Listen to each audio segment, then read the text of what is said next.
नमस्कार दोस्तों, मैं सुमित मिश्रा स्वागत करता हूं एक बार फिर से आप सभी का एमजेटी एजुकेशन में। इसकी क्विज भी मिलेगी, पीडीएफ भी मिलेगी, ये दोनों आपको मिलेगा एमजेटी ऐप पर। तो एमजेटी ऐप पर जाकर के आप रिवीजन भी कर सकते हो क्विज के माध्यम से भी। टेलीग्राम पर भी पीडीएफ दी जाएगी, टेलीग्राम पर भी जाकर के पीडीएफ डाउनलोड कर लेना। पीडीएफ का लिंक डिस्क्रिप्शन में आपको मिल जाएगा, टेलीग्राम का लिंक डिस्क्रिप्शन मिलेगा, व्हाट्सएप चैनल भी ज्वाइन कर लीजिए। शुरू करते हैं पहले क्वेश्चन से। चलो, अब क्लियर विजुअल हो रहा होगा। तो देखिए, अमेरिका में 2029 के अंतरिक्ष मिशन प्रशिक्षण के लिए निम्न में से किस भारतीय को चुना गया है? ये क्वेश्चन है आपके सामने। तो किस भारतीय को चुना गया है, जल्दी से कमेंट कीजिए और बताइए। तो अभी दो भारतीयों को चुना गया है, कुंचला कैवल रेड्डी और जानवी डंगेती को। उपरोक्त दोनों ऑप्शन आपका करेक्ट हो जाएगा, ठीक है ना। यहाँ पर देखिए, आर्टिकल 17 वर्ष की है मात्र कैवल रेड्डी, ये हैं आंध्र प्रदेश की।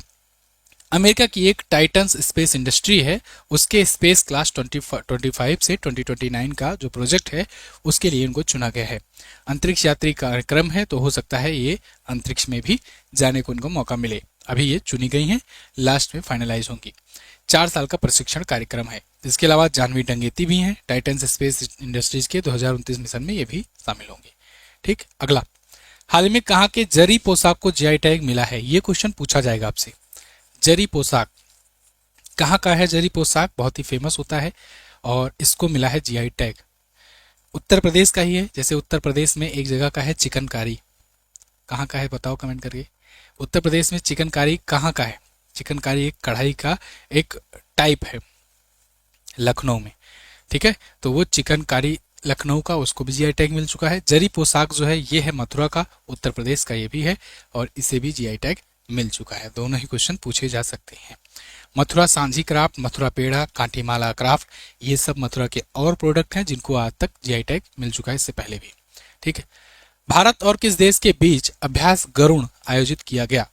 तो वरुण, गरुड़, शक्ति और फ्रिंजेक्स, 4 याद रखना फिर से। वरुण, गरुड़, शक्ति और फ्रिंजेक्स, ये किसके किसके बीच होता है? तो ये फ्रांस और भारत के बीच होता है। तो भी ये 16 से 27 नवंबर तक ये आयोजित हो रहा है। 8वां संस्करण है। गरुण अभ्यास फ्रांस में हो रहा है, ठीक है ना। अगला, ये कुछ और अभ्यास हैं, इनका आप रिवीजन कर सकते हो, स्क्रीनशॉट ले लो फटाफट से। अगला क्वेश्चन, कहां पर दक्षिण भारत प्राकृतिक कृषि सम्मेलन का आयोजन किया गया? दक्षिण भारत प्राकृतिक कृषि शिखर सम्मेलन ये आयोजित कहां हुआ? तमिलनाडु में। तमिलनाडु में ये आयोजित किया गया, कोयम्बटूर में, है ना। तो पीएम मोदी ने इसका उद्घाटन किया है।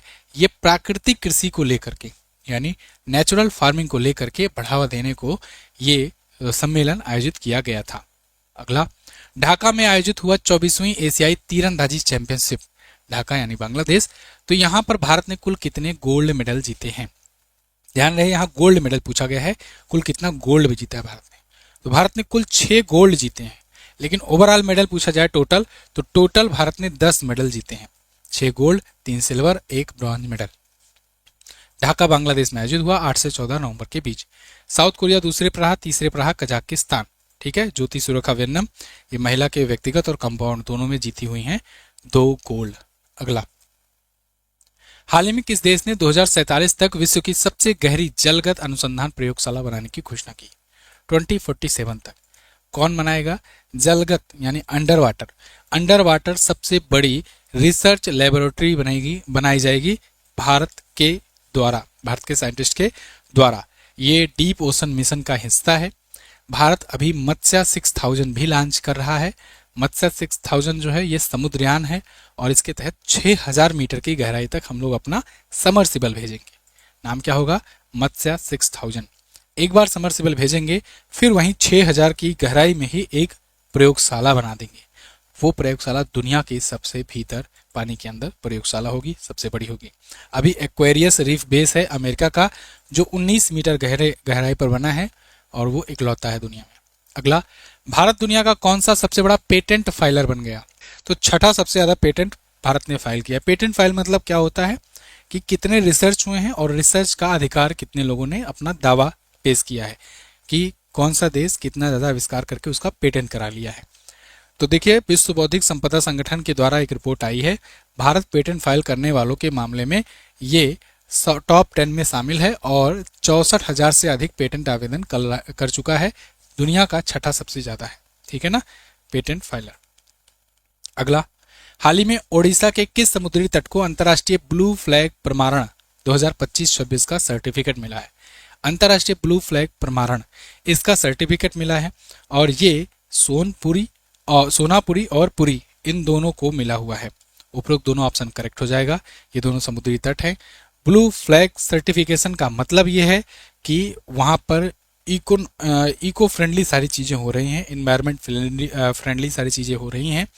लगातार तीसरी बार इसे चुना गया है और इसमें पुरी को 7वीं बार, सोनपुर को तीसरी बार। ठीक है, टोटल 13 समुद्र तट पूरे भारत से इस बार चुने गए हैं अंतर्राष्ट्रीय ब्लू फ्लैग सर्टिफिकेशन के लिए 2025-26 के लिए। अगला, नवंबर 2025 में सुप्रीम कोर्ट ने किस राज्य के सारंडा वन को वन्यजीव अभयारण्य घोषित करने का आदेश दिया? तो सुप्रीम कोर्ट ने कहा है कि भाई झारखंड में जो सारंडा जीव अभयारण्य है, सारंडा वन है, अब इसे सारंडा वन जीव अभयारण्य घोषित कर दो। किसके तहत घोषित करेंगे? तो आपको पता होगा वन जीव अभयारण्य अधिनियम था 1972 वाला, याद है? नहीं याद है तो याद रखना, ये बहुत पूछा जाता है। भारत ने वन्य जीव संरक्षण अधिनियम 1972 लाया था, जिसके तहत वन्य जीवों का संरक्षण किया जाता है। वन्य जीव अभयारण्य वगैरह इसी के तहत घोषित किए जाते हैं। 1972 में आया था, 1973 में प्रोजेक्ट टाइगर आया था। ठीक है, और अब 2022 में अभी प्रोजेक्ट चीता आया है। तो कंफ्यूज मत होना, याद रखना, सब पूछा जाएगा। तो ये जो सारंडा वन है ये झारखंड में है, ये याद रखना। ठीक है जी, चलिए आगे। हाल ही में किस स्थान पर उपराष्ट्रपति सीपी राधाकृष्णन जी ने CII साझेदारी शिखर सम्मेलन का उद्घाटन किया? सीपी राधाकृष्णन, इन्होंने कॉन्फेडरेशन ऑफ इंडियन इंडस्ट्री यानी भारतीय उद्योग परिसंघ CII इसका साझेदारी शिखर सम्मेलन आयोजित किया है विशाखापत्तनम में। विशाखापत्तनम बोले तो वाइजैग। ठीक है, तो 14 और 15 नवंबर को इन्होंने उद्घाटन किया है आंध्र प्रदेश के विशाखापत्तनम में। उपराष्ट्रपति हैं सीपी राधाकृष्णन। सीपी राधाकृष्णन उपराष्ट्रपति बनने से पहले किस राज्य के राज्यपाल थे? पूछा जाएगा, तो आप बताना महाराष्ट्र के राज्यपाल थे। महाराष्ट्र के पूर्व राज्यपाल थे, याद रहेगा। और सीपी राधाकृष्णन से पहले कौन थे उपराष्ट्रपति? जगदीप धनखड़ जी थे। वो कहाँ के पहले राज्यपाल थे उससे पहले? ये पश्चिम बंगाल के थे। खैर, इस पर आते हैं। तो technology, trust and trade, navigating the new Jio economic order, ये इस बार की थीम रखी गई है। अगला, बांग्लादेश के अंतर्राष्ट्रीय अपराध न्यायाधिकरण ने 2024 के छात्र विरोध प्रदर्शनों से जुड़े मानवता के विरुद्ध अपराधों के लिए किस पूर्व प्रधानमंत्री को मृत्युदंड की सजा सुनाई है? तो देखो, मौत की सजा सुनाई गई है शेख हसीना को। 5 बार की ये प्रधानमंत्री रह चुकी हैं बांग्लादेश की।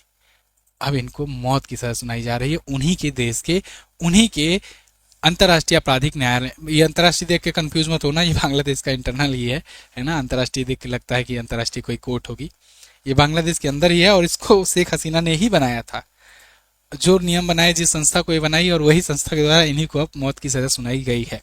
खैर, आप जानते हो बहुत सारे प्रदर्शन हुए थे 2024 में, उसके बाद से फिर ये देश छोड़कर भागी थी, भारत में आकर बसी थी। मैंने समय समय पर आपको अपडेट दिया था, वीडियो दिया था इस पर, तो ज़्यादा कुछ बताने की जरूरत नहीं है। ये याद रखना कि इनके साथ साथ जो इनके गृह मंत्री थे असदुज्जमान खान कमाल, इनको भी मौत की सजा सुनाई गई है। ठीक है, इसके अलावा एक और थे पूर्व पुलिस महानिरीक्षक चौधरी अब्दुल्ला अल मामून, इनको 5 साल की सजा सुनाई गई है क्योंकि ये बन गए सरकारी गवाह और इन्होंने इन दोनों के खिलाफ गवाही दे दी। यही कहते हैं ना, पुलिस से न दोस्ती अच्छी है न दुश्मनी। देख रहे हो, इन्हीं के यहाँ ये टाइम पर ये दोस्त थे, सरकारी गवाह बन गए, खुद 5 साल की सजा पाए और इन लोग के खिलाफ जो जो गवाह दे दिए इन लोग को लटकाना पड़ा, है ना। यहाँ किस राज्य ने 56वां भारतीय अंतर्राष्ट्रीय फिल्म महोत्सव 2025 आयोजित किया जाएगा? किस राज्य में आयोजित किया जाएगा? तो देखो, भारत अंतर्राष्ट्रीय फिल्म है फेस्टिवल, ये हर बार एक ही जगह होता है। कहाँ होता है? गोवा में। गोवा में होता है। 56वां हो, 55वां हो, 54वां हो, 53वां हो, सब यहीं पर हुआ है। तो गोवा में रचनात्मकता और प्रौद्योगिकी का अभिसरण, इस थीम के साथ इस बार 20 से 28 नवंबर तक आयोजित किया जा रहा है इंटरनेशनल फिल्म फेस्टिवल। इस बार फोकस कंट्री जापान को चुना गया है। इस बार पार्टनर कंट्री स्पेन है और स्पॉटलाइट कंट्री ऑस्ट्रेलिया है। ये 3 पॉइंट याद रखना। ये नहीं पूछा जाएगा कि कहाँ होगा, ये जरूर पूछा जाएगा कि इस बार फोकस कंट्री या पार्टनर कंट्री या स्पॉटलाइट कंट्री कौन थी। और इसी में जब अभी ये 28 नवंबर को हो जाएगा, तो आपको मैं बताऊंगा कि कौन कौन गोल्डन पिकॉक अवार्ड जीता, कौन सिल्वर पिकॉक अवार्ड जीता, वगैरह वगैरह। अगला, रविंद्र जडेजा ने टेस्ट क्रिकेट में 4000 रन और 300 विकेट लिया, ये लेने वाले ऐसा पहले भारतीय बन गए हैं। कौन से नंबर के भारतीय बन गए हैं? तो ये दूसरे बने हैं, पहले नहीं बने हैं। पहले पर कपिल देव थे, है ना।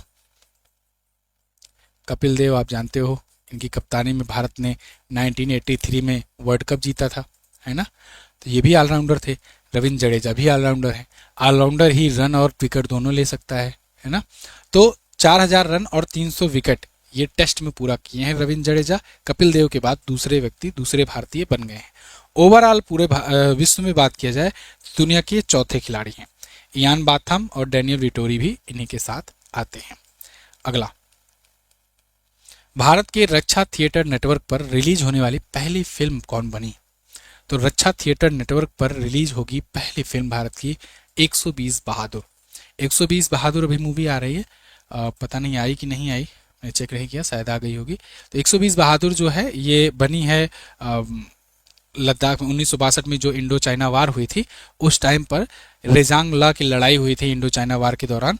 तो वहाँ पर जो अहीर बटालियन थी 120 की, उन सैनिकों के बीच ये कॉन्फ्लिक्ट हुआ था, उसी पर ये मूवी बनी है। फरहान अख्तर इसमें एक्टिंग कर रहे हैं। ट्रेलर मैंने देखा था, काफ़ी ज़बरदस्त है। लेकिन याद रखना, कुमाऊं रेजिमेंट के 13 कुमाऊं रेजिमेंट के 120 बहादुर थे और उन्हीं पर ये मूवी बनी है। ठीक है जी, आगे बढ़ते हैं। सामाजिक न्याय एवं अधिकारिता मंत्रालय द्वारा कहां पर दिव्य कला मेला आयोजन किया गया? दिव्य कला मेला ये दिव्यांगों के लिए होता है, दिव्यांगों के लिए होता है, याद रखना। और सामाजिक न्याय एवं अधिकारिता मंत्रालय इसका आयोजन करता है। इस बार ये आयोजन कहाँ किया गया? लखनऊ, उत्तर प्रदेश में। ठीक है, देखिए उत्तर प्रदेश के लखनऊ विश्वविद्यालय, लखनऊ यूनिवर्सिटी में आयोजन किया गया 16 से 23 नवंबर तक। लगभग 100 दिव्यांग कलाकार, उद्यमी और परफॉर्मेंस इसमें हिस्सा लिए 18 राज्यों से जो कि आए हुए थे। अगला, 16वें वित्त आयोग ने 2026 से 31 की रिपोर्ट सबमिट की है। ये रिपोर्ट किसको सबमिट की गई? तो 16वां वित्त आयोग जो 16th फाइनेंस कमीशन था, इसने अपना फाइनल रिपोर्ट सौंप दिया है 2026 से 31 के लिए। इसकी ये रिपोर्ट राष्ट्रपति जी को सौंपी गई। अब राष्ट्रपति को सबसे पहले सौंपा जाता है, उसके अलावा फिर प्रधानमंत्री के पास जाता है, बाकी कैबिनेट के पास जाता है, वित्त मंत्री के पास जाता है, लेकिन सबसे पहले राष्ट्रपति को दिया जाता है, क्योंकि कॉन्स्टिट्यूशन कहता है कि अपना जो भी रिपोर्ट होगा पहले राष्ट्रपति जी के यहाँ दो। तो 17 नवंबर 2025 को उन्होंने सौंप दिया है कि अब 2026 से 2031 तक वित्तीय खाका किस प्रकार से रहेगा, कैसे कैसे काम करना है। ठीक है जी, तो 1 अप्रैल 2026 से ये शुरू होगा, आगे 5 वर्ष की अवधि के लिए ये होगा वित्तीय खाका, या कहें कि वित्त आयोग की रिपोर्ट। संविधान के अनुच्छेद 280 में वित्त आयोग का वर्णन किया गया है, बहुत पूछा जाता है। इस बार का जो 16वां फाइनेंस कमीशन था, इसके अध्यक्ष कौन थे? तो अध्यक्ष थे अरविंद पनगड़िया साहब थे। ठीक है, अगला, नवंबर 2025 में GT open indoor world series, इसका खिताब किसने जीता है? GT open indoor world series इसको जीता है कुशल दलाल ने। कुशल दलाल एक तीरंदाज है, ठीक है ना, भारतीय तीरंदाज हैं, और GT open indoor world series का पुरुष कंपाउंड वर्ल्ड जीत गए हैं। पहला बड़ा इंडोर सीजन था इनका और पहले ही प्रयास में गोल्ड जीत गए हैं। गणेश मणिरत्नम तिरुमुरु ये जीते हुए हैं कांस्य पदक, ये भी भारत के हैं। अगला, ये कुछ और विजेता हैं, इनको आप देख सकते हो, रिकर्व पुरुष, रिकर्व महिला, कंपाउंड पुरुष, ये सब। किसको 2025 के गवर्नर्स अवार्ड में मानद आस्कर से सम्मानित किया गया? ये मानद आस्कर मिला है एकेडमी द्वारा ही, एकेडमी अवार्ड्स के द्वारा ही जो आस्कर देता है, उसी के द्वारा मिला है गवर्नर्स अवार्ड। ये मानद गवर्नर अवार्ड मिला है, लेकिन मिला किसे है? टॉम क्रूज को। टॉम क्रूज आप जानते हो, हॉलीवुड के बहुत ही फेमस एक्टर हैं, तो इनको मिला है। इनको कोरियोग्राफर डेबी एलन को, इसके अलावा प्रोडक्शन डिजाइनर व्यान थॉमस को, और एक हैं गायिका डॉली पार्टन को। इन 4 लोगों को मिला है ये गवर्नर्स अवार्ड में मानद ऑस्कर।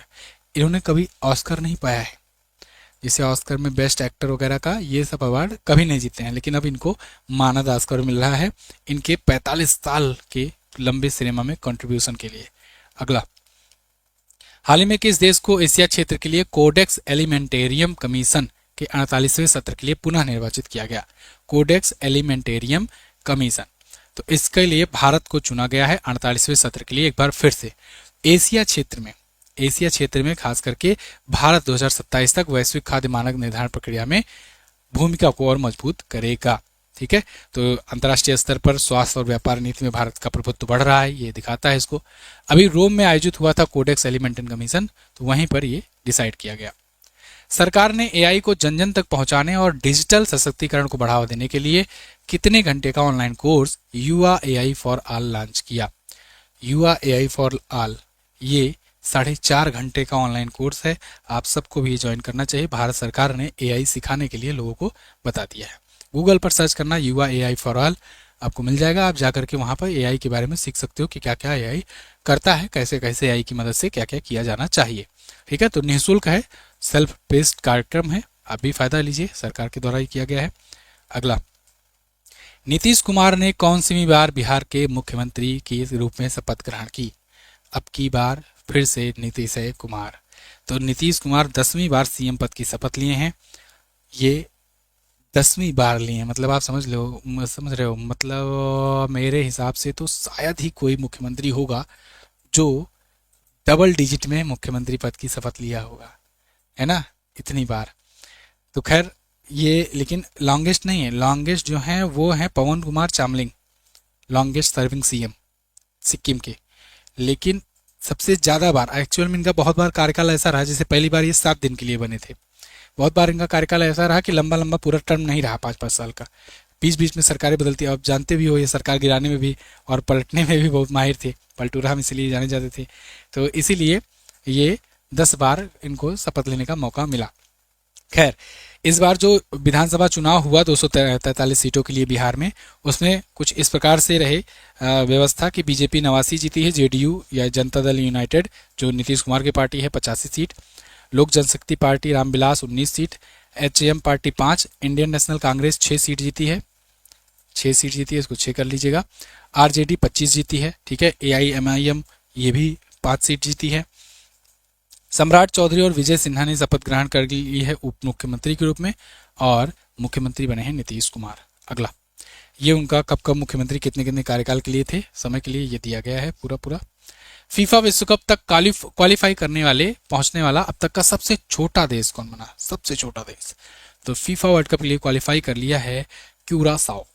क्यूरासाओ जो है एक छोटा सा देश है, दक्षिण अमेरिकी कॉन्टिनेंट में पड़ता है। ये मात्र 1.5 लाख की आबादी है और इसने फीफा वर्ल्ड कप के लिए क्वालिफाई कर लिया है जमैका को हरा करके, ठीक है। जमैका के खिलाफ इसका क्वालिफाइंग मैच था। सीआईआई गुणवत्ता रत्न पुरस्कार किसे प्रदान किया गया? अभी मैंने सीआईआई का आयोजन बताया, विशाखापत्तनम में हुआ था, उपराष्ट्रपति ने किया था। इसका गुणवत्ता रत्न पुरस्कार किसे मिला है? तो ये पुरस्कार मिला है वेणु श्रीनिवासन को। वेणु श्रीनिवासन ये टीवीएस मोटर कंपनी के चेयरमैन एमरेटिस हैं। ये इस बार सीआईआई गुणवत्ता रत्न पुरस्कार पाए हैं। कोलकाता में आयोजित 33वें एक्सीलेंस समिट में इनको ये दिया जाएगा। ये वो वाली समिट नहीं थी, ये दूसरी वाली समिट थी, उसमें इनको दिया जाएगा, ठीक है ना।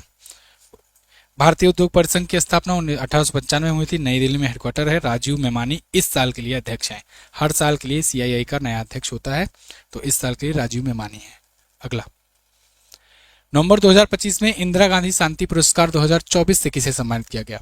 देखो 2025 में दिया गया है लेकिन 2024 के लिए दिया गया है, ये बात ध्यान रखना। तो इस बार मिला है किसे? मिशेल बैचलेट को। मिशेल बैचलेट, ये आपको दिख रही हैं? नहीं दिख रही हैं, इमेज गायब है। मिशेल बैचलेट जो है ये चिली की पूर्व राष्ट्रपति और संयुक्त राष्ट्र मानवाधिकार की पूर्व उच्चायुक्त हैं, कमिश्नर हैं। इनको दिया गया है इंदिरा गांधी शांति पुरस्कार 2024 के लिए, ठीक है ना। इंदिरा गांधी शांति पुरस्कार 1986 से शुरू हुआ था। 1984 में इंदिरा जी के निधन के बाद 1986 में ये शुरू किया गया था। कांटार ब्रांड की मोस्ट वैल्यूएबल इंडियन ब्रांड की रिपोर्ट में सबसे वैल्यूएबल ब्रांड कौन बना है? तो देश का सबसे मूल्यवान ब्रांड, सबसे वैल्यूएबल ब्रांड बनकर के निकला है एचडीएफसी बैंक। आप जानते हो एचडीएफसी लिमिटेड और एचडीएफसी बैंक का विलय हो गया था, उसके बाद से ये एचडीएफसी बैंक ही है। तो एचडीएफसी बैंक की वैल्यूएशन अब और बढ़ रही है धीरे धीरे। तो इस बार देखिए इसका brand value 45 billion US dollar आंका गया है इस साल, और इस साल भारत में सभी ब्रांड की अपेक्षा ये सबसे ऊपर है। दूसरे पर टीसीएस है। टीसीएस लगातार कई सालों से टॉप पर रहा करता था, इस बार इसने पीछे कर दिया है। तीसरे पर एयरटेल है, चौथे पर इन्फोसिस है, ठीक है। अगला, थाईलैंड के बैंकॉक में आयोजित 74वीं मिस यूनिवर्स का खिताब किसने जीता? तो 74वीं मिस यूनिवर्स 2025 बनी है कौन इस बार की? फातिमा बॉस फर्नांडीज। फातिमा बॉस फर्नांडीज ये मैक्सिको की रहने वाली हैं, ये बन गई हैं miss universe. First runner up रही थाईलैंड की प्रवीनार सिंह, भारतीय ही मूल की हैं। सेकंड रनर अप रही वेनेजुएला की स्टेफनी अपसाली। भारत की तरफ से गई हुई थी कौन? मनिका विश्वकर्मा, ये टॉप 12 में भी जगह नहीं बना पाई, टॉप 30 तक गई थी। थाईलैंड के बैंकॉक में 74वीं मिस यूनिवर्स आयोजित हुई और उसमें ये बनी है मिस यूनिवर्स। भारत की अब तक तीन मिस यूनिवर्स हैं, सुष्मिता सेन, लाला दत्ता, हरनाज कौर सिंधु। और इस बार की मिस वर्ल्ड कौन है? तो ओपल सुचाला चुवांगश्री मिस वर्ल्ड है। अगला, राष्ट्रपति द्रौपदी मुर्मू जी कहां पर भारतीय कला महोत्सव के दूसरे संस्करण का उद्घाटन किया? तो देखो, अभी दिव्य कला महोत्सव मैंने बताया, ये भारतीय कला महोत्सव है, दोनों अंतर है। दिव्य कला मैंने कहा ना दिव्यांगों के लिए, ये भारतीय कला महोत्सव है, ये याद रखना, नाम अलग अलग है इसीलिए जगह भी अलग अलग है। इसका आयोजन कहाँ किया गया? हैदराबाद तेलंगाना में। हैदराबाद तेलंगाना में बोलाराम स्थित राष्ट्रपति निलयम में आयोजन हुआ 21 नवंबर को। 10 दिनों तक ये चलेगा, ठीक है। तो इसमें कई राज्यों से आ रहे हैं कला दिखाने कलाकार। निम्न में से किसके द्वारा भारत का पहला प्राइवेट PSLV रॉकेट बनाया गया है जो 2026 की शुरुआत में ओशन सैट सैटेलाइट लॉन्च करेगा? तो किसने बनाया है ये? भारत का पहला पूर्णतया प्राइवेट PSLV रॉकेट। PSLV मतलब पोलर सैटेलाइट लॉन्च व्हीकल, तो पोलर में जाएगा ये पृथ्वी के, ठीक है। तो ये बनाया है HAL यानी हाल, हिंदुस्तान एरोनॉटिक्स लिमिटेड ने, और LNT ने, लार्सन एंड टूब्रो कंपनी ने, ये लिखा तो है यार। तो HAL और LNT ने मिलकर बनाया है, लेकिन लॉन्च कौन करेगा? ओशन सैट, ये भी भारत की ही प्राइवेट स्पेस एजेंसी है, तो ये लॉन्च करेगी 2026 की शुरुआत में, ठीक है। अगला, निम्न में से किस शहर में भारत का पहला पूर्ण रूप से टेस्ला सेंटर खोला जाएगा? फुल फ्लैश तरीके का पूरा सारी कैपेबिलिटी के साथ टेस्ला सेंटर होगा। अब तक जो खुला था वो 2 एक्सपीरियंस सेंटर था टेस्ला का, जो मुंबई और दिल्ली में खुला था। अब पूरा टेस्ला सेंटर खुलेगा गुरुग्राम में। गुरुग्राम हरियाणा में 26 नवंबर 2025 को खुलेगा। मुंबई के बांद्रा कुल्ला में और नई दिल्ली के एरियो सिटी में अनुभव केंद्र यानी एक्सपीरियंस सेंटर खुला था। टेस्ला भारत में आ गया है। टेस्ला का मॉडल वाई वेरिएंट जो है ये यहाँ पर बेचा जा रहा है। अगला, भारत की पहली देसी क्रिस्पर बेस्ड जीन थेरेपी का क्या नाम है जिसे सिकिल सेल बीमारी के लिए लॉन्च किया गया है? तो इंडिया की पहली देसी क्रिस्पर बेस्ड जीन थेरेपी जो सिकिल सेल एनीमिया के लिए होगा, इसको नाम दिया गया बिरसा 101। ये भगवान बिरसा मुंडा जी के ऊपर नाम दिया गया है, उन्हीं को डेडिकेट किया गया है, जो आदिवासियों के भगवान माने जाते हैं। तो सिकिल सेल बीमारी भी आदिवासियों को ज़्यादा होती है, तो इसलिए उनके लिए एक जीन थेरेपी है क्रिस्पर बेस्ड। ओके, निम्न में से कौन सा देश हाल ही में दुनिया का तीसरा सबसे बड़ा मानवीय दानदाता देश है? पहले पर कौन है? USA, ठीक है ना। फर्स्ट पर कौन है? USA, United states of America. Second पर कौन है? European union. और थर्ड पर आ गया है UAE यानी यूनाइटेड अरब अमीरात, ये तीसरे पर है। तो यहाँ तीसरा पूछा गया है, तो यहाँ D ऑप्शन आप लगा देंगे, ठीक है। तो ये बात है, इसको ध्यान रखना। और ये रिपोर्ट किसने तैयार करी हुई है? कुल वैश्विक सहायता का यहाँ बताया गया है, UAE द्वारा 7.2% दिया गया है। ये बाकी सारी डिटेल है, मैंने आपको सब बता दी है। और UN ओचा के वित्तीय ट्रैकिंग के सेवा के द्वारा ये जारी किया गया। हाल ही में मिली जानकारी के अनुसार जेफ बेजोस को छोड़ करके तीसरे सबसे अमीर व्यक्ति कौन बने? सब तीसरा ही पूछा जा रहा है ना, क्योंकि पहला दूसरा फिक्स है। पहले दूसरे पर तो कोई चेंज नहीं हो रहा है, तीसरे पर बात की जा रही है। तो तीसरा सबसे अमीर व्यक्ति कौन बन गए हैं? ये बन गए हैं कौन? Larry page. लैरी पेज का नाम आपने सुना है? लैरी पेज और सर्जेई ब्रिन दोनों ने मिल करके गूगल की स्थापना की थी, ठीक है ना। लैरी पेज और सर्जेई ब्रिन ने मिलकर के गूगल की स्थापना की थी, और गूगल और उसके जो पेरेंट कंपनी है अल्फाबेट, दोनों के मालिक हैं ये। ध्यान रखना, दोनों के CEO हैं सुंदर पिचाई, लेकिन दोनों के मालिक हैं ये दोनों, ठीक है। तो लैरी पेज जेफ बेजोस को छोड़ दिए हैं पीछे, अब हो गए हैं ये तीसरे सबसे अमीर व्यक्ति। पहले पर एलन भैया बने हुए हैं, Tesla, X, space X, hyperloop, the boring, इन सब कंपनियों के ये CEO हैं। दूसरे स्थान पर लैरी एलिसन है ओरेकल के। तीसरे पर लैरी पेज एप्पल और अल्फाबेट के। चौथे पर आ गए हैं जेफ बेजोस अमेजन वाले। अगला, केंद्र सरकार द्वारा भारतीय प्रतिभूति और विनिमय बोर्ड यानी सेबी का पूर्णकालिक सदस्य किसे बनाया गया? संदीप प्रधान ये नियुक्त किए गए हैं पूर्णकालिक सदस्य 3 वर्ष के लिए। और किसकी जगह पर आएंगे, ये जगह नहीं मतलब 3 सदस्य होते हैं, अमरजीत सिंह, कमलेश चंद्र वार्ष्णेय और संदीप प्रधान, ये 3 हो गए हैं। 1992 में सेबी की स्थापना हुई थी, 1988 में एक्चुअल स्थापित हो गया था, लेकिन पावर में असली में आया 1992 में, हर्षद मेहता स्कैम के बाद। तुहिन कांत पांडे इसके अध्यक्ष हैं। अगला, भारतीय डाक ने कहां पर जनजी थीम पर आधारित पहला डाकघर खोला है? जनजी थीम पर आधारित पहला डाकघर खोला गया IIT दिल्ली में। 3D प्रिंटिंग पर आधारित दुनिया का पहला मंदिर तेलंगाना में खुला है। ठीक है, चलिए, तो डाक सेवाओं को जोड़ना और डाकघरों को आधुनिक जीवंत और युवाओं के लिए अनुकूल बनाना, ये उद्देश्य है जनजी के लिए। जनजी थीम पर आधारित ये है। जनजी आप जानते हो 1997 से 2013 के बीच पैदा हुए लोग हैं, लपड्डे लोग जो आजकल कुछ भी कर रहे हैं। खैर, अगला, हमें मत जाना, हम उससे 1 साल पहले के हैं। जन्मी पहली चीता, हाल ही में भारत में जन्मी पहली चीता मुखी ने कितने शावकों को जन्म दिया? तो मुखी नाम की जो चीता थी उसने अभी कितने शावकों को जन्म दिया है? मुखी आपको पता होगा, ये पहली वयस्क चीता बनी थी, अभी भारत में पैदा हुई है ना, भारत में पैदा हुई पहली वयस्क चीता थी। इसकी माता का नाम क्या था? ज्वाला, है ना। तो ज्वाला से निकला मुखी, मुखी से निकले 5 गो शावक। ठीक है, 6 हो गया। तो 5 शावक इसके आए हैं मुखी से। मुखी जो है, याद रखना, भारत में पैदा हुई पहली किशोर अवस्था तक पहुंचने वाली ये बनी थी शावक। ठीक है, चीता। तो 5 अभी इसके शावकों को जन्म दिया गया है, जन्म दिया है इसने कुनू नेशनल पार्क में।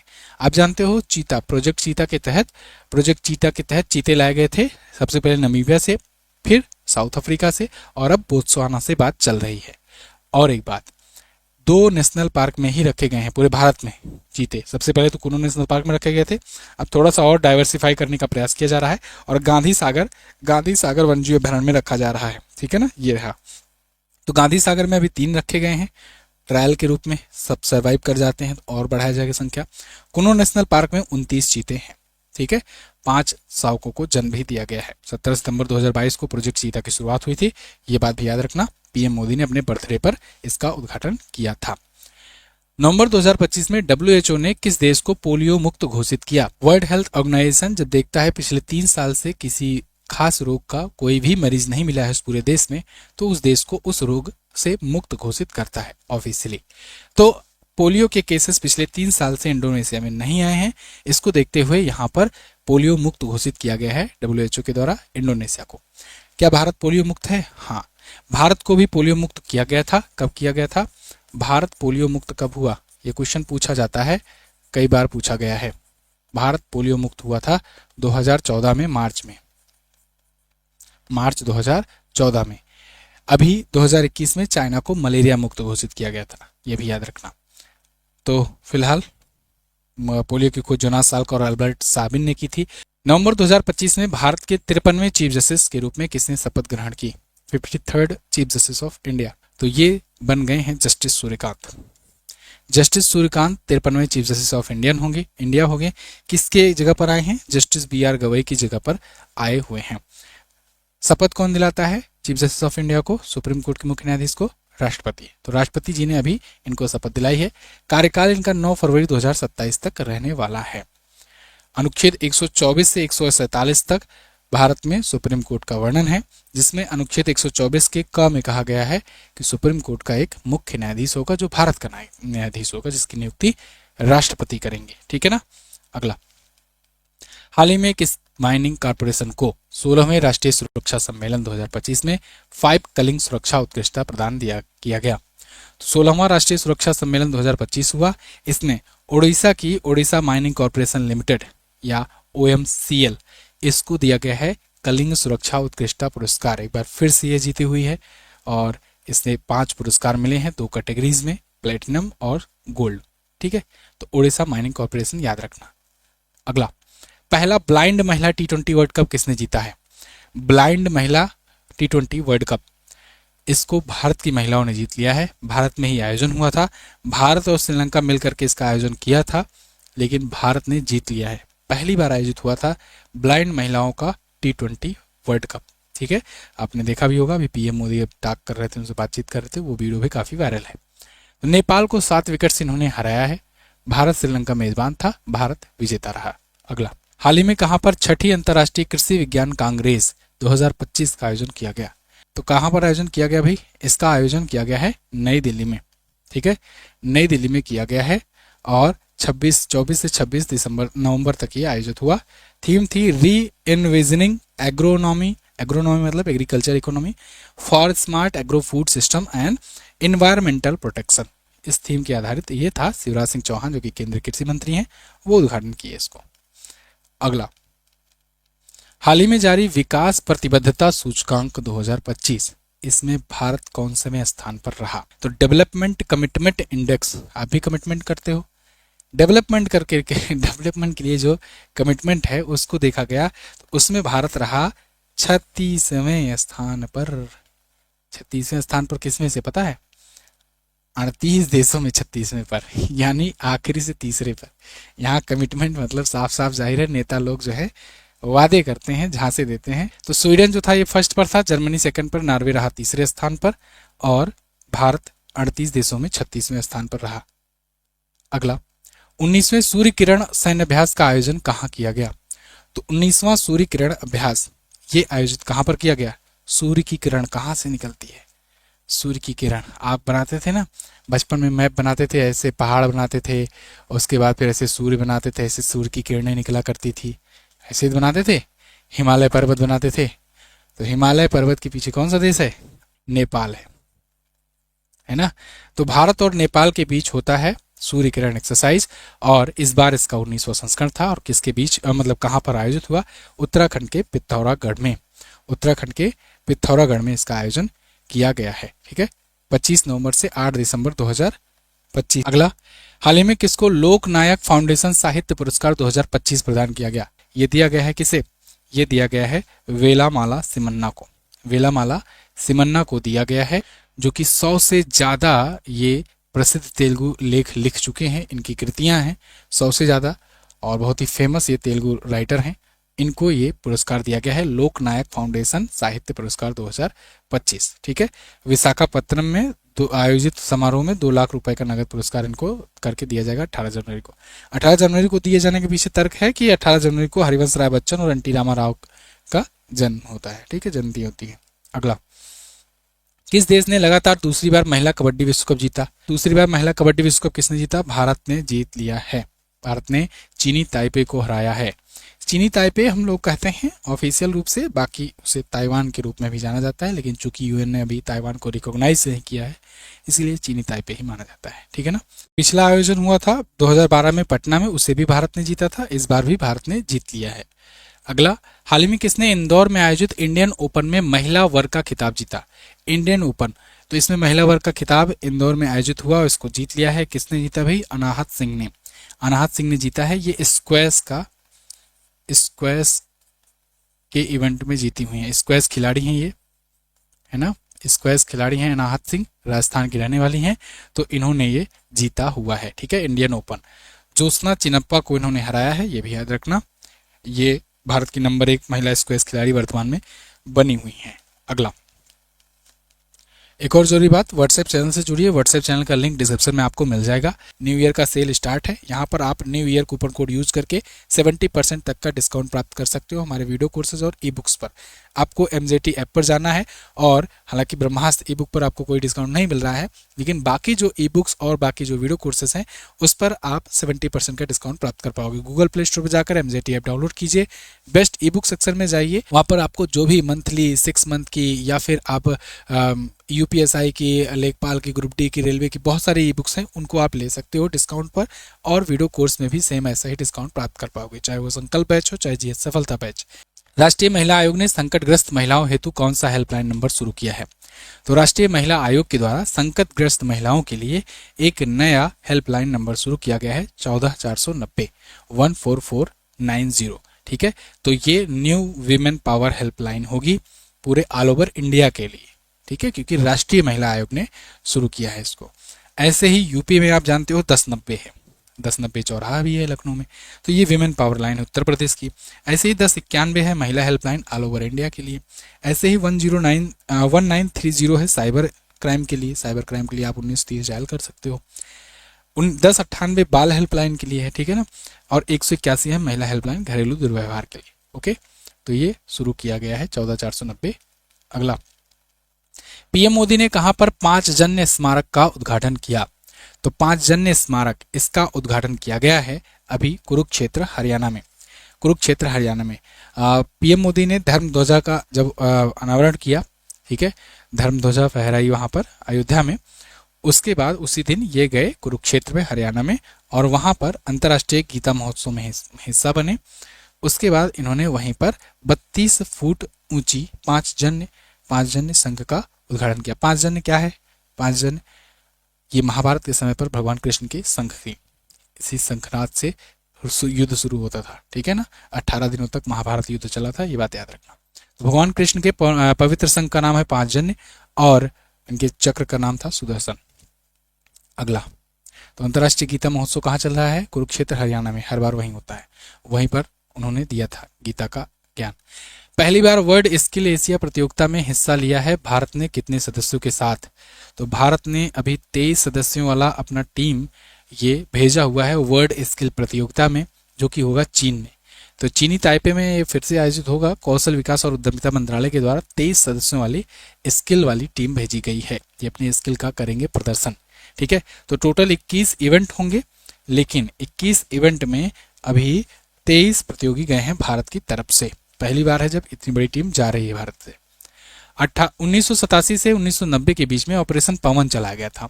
ऑपरेशन पवन किस देश में चलाया गया था जिसमें शहीद हुए जो भारतीय सैनिक हैं उनके सम्मान में उनको अभी सम्मानित किया गया है?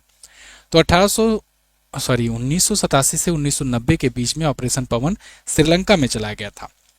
श्रीलंका में चलाया गया था लिट्टे जैसे ऑर्गेनाइजेशंस को खत्म करने के लिए और वहां पर गृह युद्ध रोकने के लिए, गृह युद्ध वहां पर चल रहा था। ऐसे में अपने बहुत सारे सैनिक वहां पर शहीद हुए थे। कुछ 1171 शहीद सैनिक हुए थे, उन सभी को अब सम्मानित किया जा रहा है और उन शहीदों के सम्मान में अभी एक इवेंट आयोजित किया गया। 3500 के आसपास में घायल भी हुए थे। इसी लिट्टे ऑर्गेनाइजेशन ने आगे चल करके 1991 में, मतलब ये ऑपरेशन पवन चला गया था, इसके बाद 1991 में इसी ने बदला लेने के लिए एक विमेन सुसाइड बॉम्बर भेजा था और जिसने पूर्व प्रधानमंत्री, भारत के सबसे युवा प्रधानमंत्री रहे राजीव गांधी जी की हत्या कर दी थी। और हालांकि उस टाइम वो पूर्व प्रधानमंत्री थे, मतलब उस टाइम पर वो प्रचार करने गए थे नेक्स्ट चुनाव के लिए, सत्ता में नहीं थे, एज ए प्राइम मिनिस्टर नहीं थे। मतलब एकमात्र परमवीर चक्र विजेता रामास्वामी परमेश्वरन को भी सम्मानित किया जाएगा। अगला, वर्ष 2030 में भारत के किस शहर में कॉमनवेल्थ गेम का आयोजन किया जाएगा? अभी मैंने आपको बताया, आगे बढ़ते हैं लगा करके, अहमदाबाद में। अहमदाबाद में सरदार पटेल स्पोर्ट इनक्लेव है, तो वहीं सरदार पटेल स्पोर्ट इनक्लेव में ही ये आयोजित होगा और हम लोग टारगेट कर रहे हैं कि 2036 वाला ओलंपिक भी मिल जाए, है ना। तो कॉमनवेल्थ आयोजित करा करके हम लोग सबको चौंका देंगे और उसके बाद फिर क्या होगा, ओलंपिक की भी मेजबानी मिल जाएगी। ओलंपिक की बिडिंग की प्रक्रिया चल रही है, देखते हैं, जल्द ही अनाउंस हो जाएगा कि कहाँ पर आयोजित होगा। निम्न में से किस राज्य में 3 नए जिले बनाए गए हैं? 3 नए जिलों की घोषणा हुई है। अभी ये किस राज्य में हुई है? ये हुई है आंध्र प्रदेश में। आंध्र प्रदेश में आप जानते हो कि पहले जब वाईएसआर जगनमोहन रेड्डी की सरकार थी तब 13 जिले थे, मतलब सरकार क्या, उससे भी अगर थोड़ा पहले जाए, तेलंगाना जब अलग हुआ इससे तो 13 जिले यहाँ पर थे। 13 जिले में जगनमोहन रेड्डी ने 13 जिले और जोड़ दिए, मतलब हर जिले को इन्होंने 2 पार्ट में डिवाइड कर दिया, तो 26 जिले हो गए। अब वाईएसआर जगनमोहन रेड्डी की जगह पर जब जीत करके वहां पर चंद्रबाबू नायडू आ गए तो इन्होंने 3 और जिले जोड़ दिए। अब टोटल जिलों की संख्या यहां पर हो गई कितनी? 29। आंध्र प्रदेश में अब 29 जिले होंगे, ये बात याद रखना। 3 जिले जुड़े हैं, पोलावरम, मरकापुरम और मदनपल्ले, 3 जिले जुड़े हैं। भाषाई आधार पर अलग होने वाला ये भारत का पहला राज्य बना था 1956 में। 2 जून 2014 को तेलंगाना इसी से अलग हुआ। इसकी राजधानी अमरावती है और जो भी रिसेंटली 2024 में ऑफिशियल बनी है। क्यों? क्योंकि 2014 में जब अलग हुआ तब से हैदराबाद राजधानी दोनों की थी 10 साल के लिए, ठीक है। चलिए, हाल ही में किसने दुनिया की सबसे ताकतवर महिला का खिताब जीता? Most powerful women, muscles power वाली, यहाँ पर वो वाला पावर वाला नहीं है जिसमें निर्मला सीतारमण जी आती हैं वो भारत में, फोर्स वाली नहीं, ये पावरफुल ताकत वाली है ना। तो दुनिया की सबसे ताकतवर महिला का खिताब इस बार एथलीट एंड्रिया थॉम्पसन को मिला। इसमें भी अलग ही कहानी है, मैंने आपको बताया था कि जो पहले नंबर की विजेता थी वो धोखाधड़ी की थी, इसलिए उसका खिताब छीन लिया गया। तो जो दूसरे नंबर वाली थी उनको ऊपर कर दिया गया। तो जैमी बुकर से खिताब छीन लिया गया और उसके बाद ये खिताब दे दिया गया दूसरे नंबर की एंड्रिया थॉम्पसन को, जो कि ब्रिटेन की रहने वाली है। और तीसरे नंबर वाली थी वो दूसरे पर आ गई, वो आ गई हैं एलिसा जायकाउली। और जो चौथे पर थी उनको मेडल मिल गया, उनको ब्रॉन्ज मिल गया, वो जैकी ओजेवस्की थी। ठीक है, चौथे पे थी, कोई मेडल नहीं था, अब उनको मेडल मिल गया है क्योंकि पहला नंबर वाला गायब। अगला, पीएम मोदी ने कहां पर भारत की पहली वैश्विक स्तरीय विमान इंजन मेंटेनेंस, रिपेयर और ओवरहाल सुविधा का उद्घाटन किया है। एमआरओ सुविधा भारत में पहली बार अब होगा कि विश्व स्तरीय विमान यहां पर मेंटेनेंस हो सकेंगे, रिपेयर हो सकेंगे और इनका ओवरहाल किया जा सकेगा। तो ये अभी हैदराबाद में सेंटर बनाया गया है। ये फ्रांस की कंपनी है सफरान, उस सफरान के द्वारा जीएमआर के साथ मिलकर, जीएमआर एरोस्पेस भारत की है, इसके साथ मिलकर के एक संयुक्त उपक्रम बनाया गया है। और ये लोग क्या करेंगे, ये अब भारत में एमआरओ सुविधा प्रोवाइड करेंगे विश्व स्तरीय विमानों तक का भी, मतलब इंटरनेशनल जो फ्लाइट्स होती हैं, जो बड़ी बड़ी फ्लाइट्स होती हैं उनकी भी। 1300 करोड़ का निवेश किया गया है। और सफरान एयरक्राफ्ट इंजन सर्विसेज इंडिया, जिसे सेसी कहा जाता है, इसके द्वारा। ठीक है, अगला, द्रौपदी मुर्मू जी ने कहां पर चाणक्य डिफेंस डायलॉग का उद्घाटन किया। चाणक्य डिफेंस डायलॉग नई दिल्ली में होता है, इस बार भी नई दिल्ली में हुआ, नई दिल्ली में आयोजित हुआ और इसका तीसरा संस्करण था। इसमें सेना प्रमुख लोग बैठ करके आगे की फ्यूचर में वारफेयर कैसे रहेगी, कैसे वार लड़ा जाएगा, डिफेंस के लिए क्या रणनीति होनी चाहिए, इसके लिए ये करते हैं आयोजन। तो तीसरा संस्करण है, 27-28 नवंबर को आयोजित हुआ और राष्ट्रपति जी ने इसका उद्घाटन किया है। थीम इसकी क्या थी, technological transformation in the army, modernisation and future challenges. अगला, निम्न में से किसे मौलाना अबुल कलाम आजाद राष्ट्रीय पुरस्कार से सम्मानित किया गया। मौलाना अबुल कलाम अंतर्राष्ट्रीय पुरस्कार, मौलाना अबुल कलाम अंतर्राष्ट्रीय पुरस्कार मोहम्मद लतीफ खान को मिला है। मौलाना अबुल कलाम आप जानते हो देश के पहले शिक्षा मंत्री थे, ये पहले शिक्षा मंत्री थे भारत के, स्वतंत्र भारत के। ठीक है, तो इन्हीं के सम्मान में इनके नाम से एक अवार्ड दिया जाता है। मोहम्मद लतीफ खान को दिया गया है, जो शिक्षा, सामाजिक कल्याण और अल्पसंख्यक सशक्तिकरण के क्षेत्र में अपने योगदान के लिए पाए हैं। तेलंगाना उर्दू अकादमी ने यह पुरस्कार दिया है।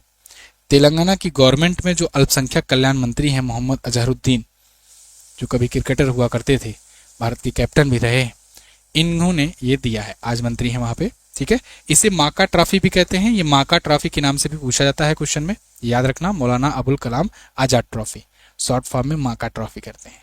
एक बार एग्जाम में पूछा था केवल माका ट्रॉफी। ठीक है, तो माका ट्रॉफी भी याद रखना। अगला, हाल ही में किस देश ने विश्व के सबसे बड़े भूमिगत न्यूट्रिनो डिटेक्टर जूनो का निर्माण किया है। एक भी सिंगल क्वेश्चन आपका एग्जाम में नहीं छूटेगा अगर आप मन से पढ़ लिए तो, मन से पढ़ लिए, जो भी कंटेंट दे रहा हूँ केवल वही फॉलो किए तो एक भी सिंगल क्वेश्चन नहीं छूटेगा आपका एग्जाम में। हजारों स्टूडेंट कमेंट करते हैं ऐसे और लगातार करते आए हैं, एग्जाम दे करके आते हैं और बताते हैं कि एक भी क्वेश्चन बाहर से नहीं आया था करंट अफेयर का।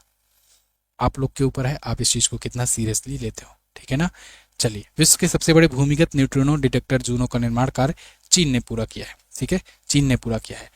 चलिए, तो ये भूमिगत न्यूट्रिनो है डिटेक्टर और ये चाइना ने बनाया है, चाइना ने अपना ही रिकॉर्ड तोड़ा है। इससे पहले इसका था इनो के नाम से, अब जूनो हो गया है, जियांगमिंग अंडरग्राउंड न्यूट्रिनो ऑब्जर्वेटरी।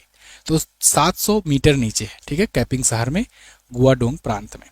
तो न्यूट्रिनो के द्रव्यमान क्रम को ये निर्धारित करेगा, कैलकुलेट करेगा।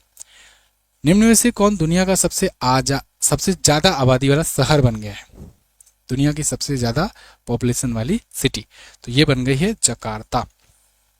जकार्ता राजधानी रह चुकी है इंडोनेशिया की, अभी भी काफी हद तक है, लेकिन शिफ्ट हो रहे हैं ये लोग शिफ्ट हो रहे हैं पूर्वी कलिमंतन द्वीप पर, जहां पर नई राजधानी होगी इसकी नुसंतारा। क्या राजधानी होगी, नुसंतारा। क्योंकि जकार्ता में दो प्रॉब्लम, एक तो पॉपुलेशन बहुत ज्यादा है, ये आपके सामने डाटा, दूसरा ये कि वो राजधानी जकार्ता जो द्वीप है वो डूब रहा है, जलस्तर बढ़ रहा है धीरे धीरे। तो ऐसा प्रेडिक्ट किया गया है कि 2050-60 तक वो डूब जाएगा, इसीलिए वो लोग राजधानी शिफ्ट कर रहे हैं अपना।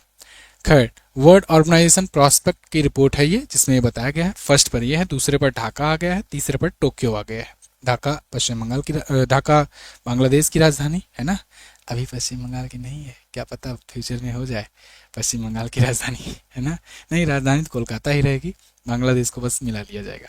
टोक्यो जो है जापान की राजधानी है। अगला, हाल ही में किस ग्रह के एक क्रेटर का नाम भारतीय भूवैज्ञानिक MS कृष्णन के नाम पर रखा गया। तो एक क्रेटर ये मंगल ग्रह का एक क्रेटर है और इसका नाम भारतीय भूवैज्ञानी MS कृष्णन के नाम पर रखा गया है।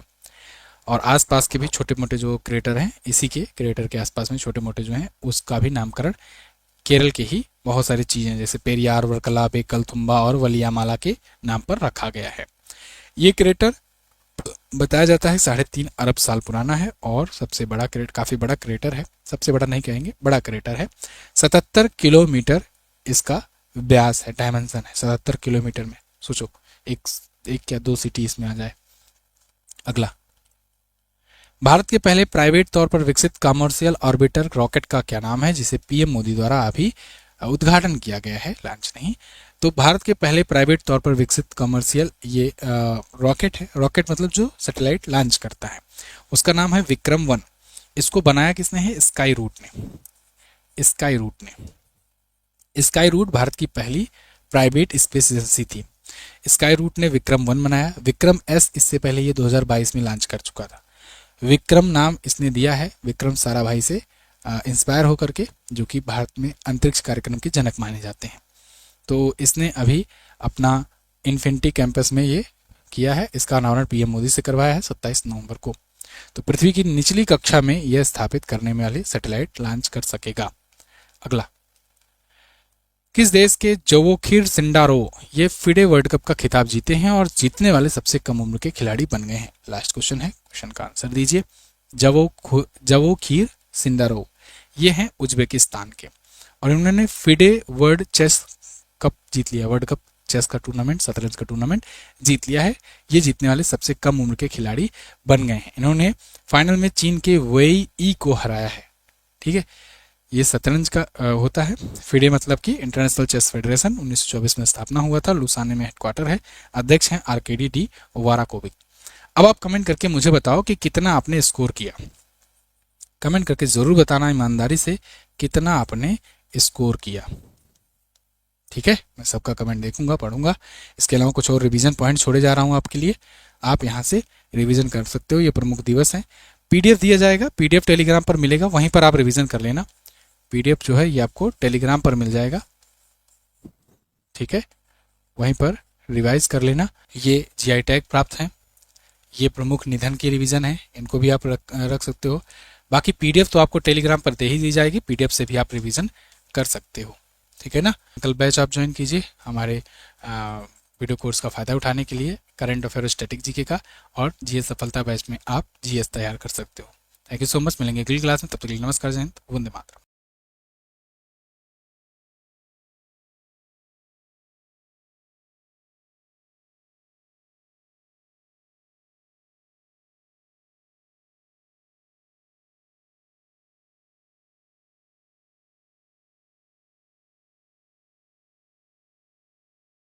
Thank you so much. मिलेंगे अगली वीडियो में, अगले क्लास में, तब तक के लिए नमस्कार, जय हिंद, वंदे मातरम।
हेलो दोस्तों, गुड मॉर्निंग। स्वागत है एक बार फिर से आप सभी का MZT एजुकेशन में। साथियों, आज है संडे और संडे को होता है आपका वीकली टेस्ट। तो वीकली टेस्ट लेकर के मैं आपके सामने हाजिर हूँ। कैसे हो आप सभी लोग? सभी को नमस्कार, सभी को गुड मॉर्निंग। 24 नवंबर से 30 नवंबर तक का करंट अफेयर आज की वीडियो में हम लोग बहुत ही आसान भाषा में तेजी के साथ कवर करेंगे या कहीं रिवाइज करेंगे। लेकिन तेजी का मतलब ये बिल्कुल भी नहीं है कि आपको एक्सप्लेनेशन नहीं दिया जाएगा, हर एक क्वेश्चन का एक्सप्लेनेशन दिया जाएगा, लेकिन प्रयास आपको करना है पहले आंसर करने का। मैं तो आपको आंसर बताऊंगा ही, और एंड में प्रथा के अनुसार आपको कमेंट करके अपना स्कोर बताना है कि इन 30 क्वेश्चन से आप कितने सही अटेम्प्ट कर पाए हो। इसी से आपका भी इवैल्यूएशन होगा। तो वीडियो को एंड तक देखना, स्कोर अपना कमेंट करके बताना। वीडियो अगर पसंद आए तो लाइक और शेयर करना। इसकी क्विज जो है वो बाद में अपलोड कर दी जाएगी MZT ऐप पर, तो वहां से जाकर आप क्विज भी सॉल्व कर सकते हो, और PDF आपको टेलीग्राम पर भेज दी जाएगी। तो टेलीग्राम चैनल से आप जाकर के इसका PDF डाउनलोड कर सकते हो। ठीक है, तो PDF और क्विज के लिए भी बिल्कुल तैयार रहिए। इसके अलावा व्हाट्सएप चैनल भी हमारा ज्वाइन कीजिए। व्हाट्सएप चैनल आ चुका है नया वाला, तो उसको ज्वाइन कीजिए, लिंक उसका डिस्क्रिप्शन में दिया गया है, फॉलो कीजिए उसको। ठीक है, चलिए बिना किसी देरी के पहले क्वेश्चन पर आते हैं। पहला क्वेश्चन का आप आंसर करिए। निम्न में से कौन सा देश हाल ही में दुनिया का तीसरा सबसे बड़ा मानवीय दानदाता देश है? दुनिया का तीसरा सबसे बड़ा मानवीय दानदाता, सबसे ज्यादा डोनेशन, सबसे ज्यादा दान कौन देता है? कमेंट करिएगा, बताइएगा सबसे ज्यादा कौन करता है, फिर दूसरा कौन है, तीसरे पर कौन है? बताया था मैंने ना, पहले पर कौन है? USA। ठीक है ना, फर्स्ट पर कौन है? USA, United states of America. Second पर कौन है? European union. और थर्ड पर आ गया है UAE, यानी यूनाइटेड अरब अमीरात। ये तीसरे पर है, तो यहाँ तीसरा पूछा गया है, तो यहाँ D ऑप्शन आप लगा देंगे। ठीक है, तो ये बात है, इसको ध्यान रखना। और ये रिपोर्ट किसने तैयार करी हुई है? कुल वैश्विक सहायता का यहाँ बताया गया है, UAE द्वारा 7.2% दिया गया है। ये बाकी सारी डिटेल है, मैंने आपको सब बता दी है। और UN ओचा के वित्तीय ट्रैकिंग के सेवा के द्वारा ये जारी किया गया। हाल ही में मिली जानकारी के अनुसार जेफ बेजोस को छोड़ करके तीसरे सबसे अमीर व्यक्ति कौन बने? सब तीसरा ही पूछा जा रहा है ना, क्योंकि पहला दूसरा फिक्स है, पहले दूसरे पर तो कोई चेंज नहीं हो रहा है, तीसरे पर बात की जा रही है। तो तीसरा सबसे अमीर व्यक्ति कौन बन गए हैं? ये बन गए हैं कौन? Larry page. लैरी पेज का नाम आपने सुना है? लैरी पेज और सर्जेई ब्रिन दोनों ने मिल करके गूगल की स्थापना की थी। ठीक है ना, लैरी पेज और सर्जेई ब्रिन ने मिलकर के गूगल की स्थापना की थी, और गूगल और उसके जो पेरेंट कंपनी है अल्फाबेट, दोनों के मालिक हैं ये।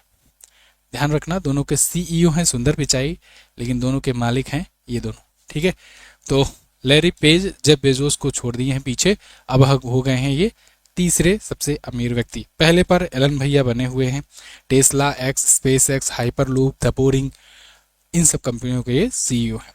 दूसरे स्थान पर लैरी एलिसन है ओरेकल के, तीसरे पर लैरी पेज एप्पल और अल्फाबेट के, चौथे पर आ गए हैं जेफ बेजोस अमेजन वाले। अगला, केंद्र सरकार द्वारा भारतीय प्रतिभूति और विनिमय बोर्ड यानी सेबी का पूर्णकालिक सदस्य किसे बनाया गया? कमेंट कीजिएगा, बताइएगा सेबी का पूर्णकालिक सदस्य किसे बनाया गया? सेबी मतलब securities and exchange board of India. तो इसके नए कौन बनाए गए हैं पूर्णकालिक सदस्य? बताइए कमेंट करके। अभी सेबी के चेयरमैन बनाए गए थे कौन? तुहिन कांत पांडे, है ना, तुहिन कांत पांडे वो बने थे वो। तो ये अभी कौन बने हैं बताइए? संदीप प्रधान ये नियुक्त किए गए हैं पूर्णकालिक सदस्य 3 वर्ष के लिए। और किसकी जगह पर आएंगे? ये जगह नहीं, मतलब 3 सदस्य होते हैं, अमरजीत सिंह, कमलेश चंद्र वर्षने और संदीप प्रधान, ये 3 हो गए हैं। इससे पहले कौन थी? माधवीपुरी बुच थी, है ना, जिन पर कई आरोप भी लगे थे। माधवीपुरी बुच थी जो सेबी की अध्यक्ष थी, और अडानी ग्रुप के साथ साठगांठ होने का उन पर आरोप लगा रही थी विपक्ष की पार्टियां। खैर 1992 में सेबी की स्थापना हुई थी, 1988 में एक्चुअल स्थापित हो गया था, लेकिन पावर में असली में आया 1992 में, हर्षद मेहता स्कैम के बाद। तुहिन कांत पांडे इसके अध्यक्ष हैं। अगला, भारतीय डाक ने कहां पर जेनजी थीम पर आधारित पहला डाकघर खोला है? जेनजी थीम पर आधारित आप मुझे कमेंट करके बताओ। पहला 3D डाकघर, 3D डाकघर, 3D मतलब कि 3D प्रिंटिंग से बना, 3D मत समझ लेना, 3D सब होता है, 3D प्रिंटिंग से बना डाकघर, है ना। 3D प्रिंटिंग से बना डाकघर पहला भारत का कौन सा है? तो आप क्या बताओगे? 3D प्रिंटिंग टेक्नोलॉजी से बना, कहां पर बना था? ये बेंगलुरु में बना है। कहां पर? बेंगलुरु में। एक और क्वेश्चन पूछें, बताओ 3D प्रिंटिंग टेक्नोलॉजी से बनाया गया पहला मंदिर भारत का कौन सा है? मंदिर भारत का पहला, दुनिया का पहला, जो भी कहो आप। जंजीर थीम पर आधारित पहला डाकघर खोला गया आईआईटी दिल्ली में। सी ऑप्शन जो लोग लगा रहे हैं बिल्कुल करेक्ट लगा रहे हैं। 3D प्रिंटिंग पर आधारित दुनिया का पहला मंदिर तेलंगाना में खुला है। ठीक है, चलिए, तो डाक सेवाओं को जोड़ना और डाकघरों को आधुनिक जीवंत और युवाओं के लिए अनुकूल बनाना ये उद्देश्य है जंजी के लिए। जंजी थीम पर आधारित ये है। जंजी आप जानते हो 1997 से 2013 के बीच पैदा हुए लोग हैं, लपड्डे लोग जो आजकल कुछ भी कर रहे हैं। खैर, अगला। हाँ, हमें मत जाना, हम उससे 1 साल पहले के हैं। जन्मी पहली चीता, हाल ही में भारत में जन्मी पहली चीता मुखी ने कितने शावकों को जन्म दिया? तो मुखी नाम की जो चीता थी उसने अभी कितने शावकों को जन्म दिया है? मुखी आपको पता होगा, ये पहली वयस्क चीता बनी थी, अभी भारत में पैदा हुई है ना। भारत में पैदा हुई पहली वयस्क चीता थी। इसकी माता का नाम क्या था? ज्वाला, है ना। तो ज्वाला से निकला मुखी, मुखी से निकले 5 गो शावक। ठीक है, 6 हो गया। तो 5 शावक इसके आए हैं मुखी से। मुखी जो है, याद रखना, भारत में पैदा हुई पहली किशोर अवस्था तक पहुंचने वाली ये बनी थी शावक। ठीक है, चीता। तो 5 अभी इसके शावकों को जन्म दिया गया है, जन्म दिया है इसने कुनू नेशनल पार्क में। आप जानते हो चीता, प्रोजेक्ट चीता के तहत चीते लाए गए थे, सबसे पहले नमीबिया से, फिर साउथ अफ्रीका से, और अब बोत्सवाना से बात चल रही है। और एक बात, 2 नेशनल पार्क में ही रखे गए हैं पूरे भारत में चीते। सबसे पहले तो कुनू नेशनल पार्क में रखे गए थे, अब थोड़ा सा और डाइवर्सिफाई करने का प्रयास किया जा रहा है और गांधी सागर वन्यजीव अभ्यारण्य में रखा जा रहा है। ठीक है ना, ये रहा। तो गांधी सागर में अभी 3 रखे गए हैं ट्रायल के रूप में, सब सर्वाइव कर जाते हैं तो और बढ़ाया जाएगा संख्या। कुनू नेशनल पार्क में 29 चीते हैं। ठीक है, 5 शावकों को जन्म भी दिया गया है। तो बाकी 17 सितंबर 2022 को प्रोजेक्ट चीता की शुरुआत हुई थी, ये बात भी याद रखना। पीएम मोदी ने अपने बर्थडे पर इसका उद्घाटन किया था। नवंबर 2025 में डब्ल्यूएचओ ने किस देश को पोलियो मुक्त घोषित किया? डब्ल्यूएचओ द्वारा पोलियो मुक्त घोषित किया गया है, किस देश को घोषित किया गया है? कमेंट करके बताइए। वर्ल्ड हेल्थ ऑर्गेनाइजेशन जब देखता है पिछले 3 साल से किसी खास रोग का कोई भी मरीज नहीं मिला है उस पूरे देश में, तो उस देश को उस रोग से मुक्त घोषित करता है ऑफिशियली। तो पोलियो के केसेस पिछले 3 साल से इंडोनेशिया में नहीं आए हैं, इसको देखते हुए यहाँ पर पोलियो मुक्त घोषित किया गया है डब्ल्यूएचओ के द्वारा इंडोनेशिया को। क्या भारत पोलियो मुक्त है? हाँ, भारत को भी पोलियो मुक्त किया गया था। कब किया गया था? भारत पोलियो मुक्त कब हुआ? ये क्वेश्चन पूछा जाता है, कई बार पूछा गया है। भारत पोलियो मुक्त हुआ था 2014 में, मार्च 2014 में।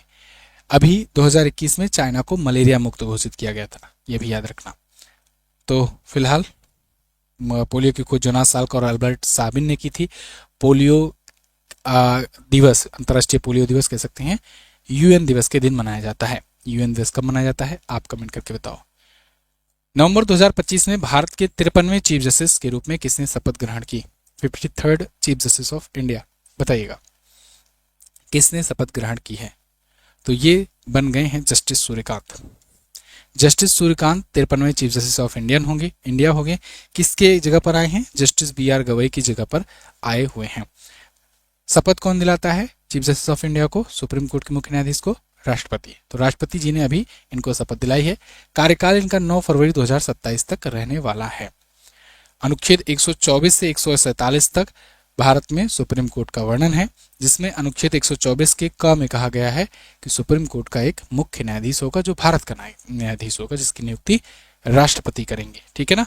अगला, हाल ही में किस माइनिंग कॉर्पोरेशन को 16वें राष्ट्रीय सुरक्षा सम्मेलन 2025 में 5 कलिंग सुरक्षा उत्कृष्टता प्रदान किया गया? 16वां राष्ट्रीय सुरक्षा सम्मेलन 2025 हुआ।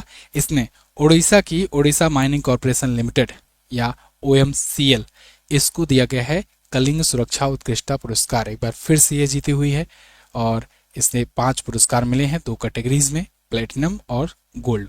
ठीक है, तो ओडिशा माइनिंग कॉर्पोरेशन याद रखना। अगला, पहला ब्लाइंड महिला T20 वर्ल्ड कप किसने जीता है? ब्लाइंड महिला T20 वर्ल्ड कप, इसको भारत की महिलाओं ने जीत लिया है। भारत में ही आयोजन हुआ था, भारत और श्रीलंका मिलकर के इसका आयोजन किया था, लेकिन भारत ने जीत लिया है। पहली बार आयोजित हुआ था ब्लाइंड महिलाओं का T20 वर्ल्ड कप। ठीक है, आपने देखा भी होगा, अभी पीएम मोदी अब टॉक कर रहे थे, उनसे बातचीत कर रहे थे, वो वीडियो भी काफी वायरल है। नेपाल को 7 विकेट से इन्होंने हराया है। भारत श्रीलंका मेजबान था, भारत विजेता रहा।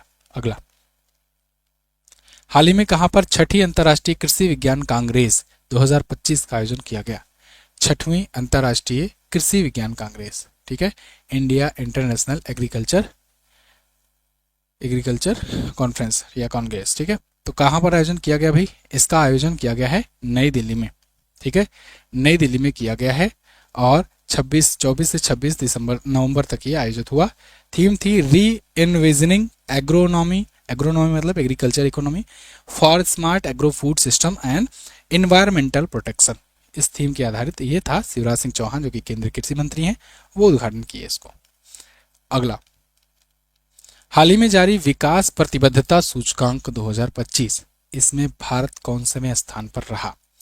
विकास प्रतिबद्धता, डेवलपमेंट कमिटमेंट, तो डेवलपमेंट कमिटमेंट इंडेक्स, आप भी कमिटमेंट करते हो, डेवलपमेंट करके डेवलपमेंट के लिए जो कमिटमेंट है उसको देखा गया, तो उसमें भारत रहा 36वें स्थान पर। 36वें स्थान पर किसमें से पता है? 38 देशों में 36वें पर, यानी आखिरी से तीसरे पर। यहाँ कमिटमेंट मतलब साफ साफ जाहिर है, नेता लोग जो है वादे करते हैं, झांसे देते हैं और जीतते टाइम क्या करते हैं? जीतने के लिए वो पैसा बांट देते हैं। खैर चलिए, तो स्वीडन जो था ये फर्स्ट पर था, जर्मनी सेकंड पर, नॉर्वे रहा तीसरे स्थान पर और भारत 38 देशों में 36वें स्थान पर रहा। अगला, 19वें सूर्य किरण सैन्य अभ्यास का आयोजन कहाँ किया गया? तो 19वां सूर्य किरण अभ्यास ये आयोजित कहाँ पर किया गया? सूर्य की किरण कहाँ से निकलती है?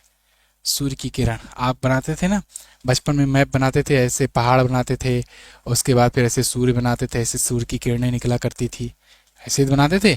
हिमालय पर्वत बनाते थे, तो हिमालय पर्वत के पीछे कौन सा देश है? कौन सा देश है? कहाँ गया? नहीं लिखा है, मैं बता दे रहा हूँ, नेपाल है ना। तो भारत और नेपाल के बीच होता है सूर्य किरण एक्सरसाइज और इस बार इसका 19वां संस्करण था। और किसके बीच मतलब कहाँ पर आयोजित हुआ? उत्तराखंड के पिथौरागढ़ में, उत्तराखंड के पिथौरागढ़ में इसका आयोजन किया गया है, ठीक है, 25 नवंबर से 8 दिसंबर 2025। अगला, हाल ही में किसको लोकनायक फाउंडेशन साहित्य पुरस्कार 2025 प्रदान किया गया?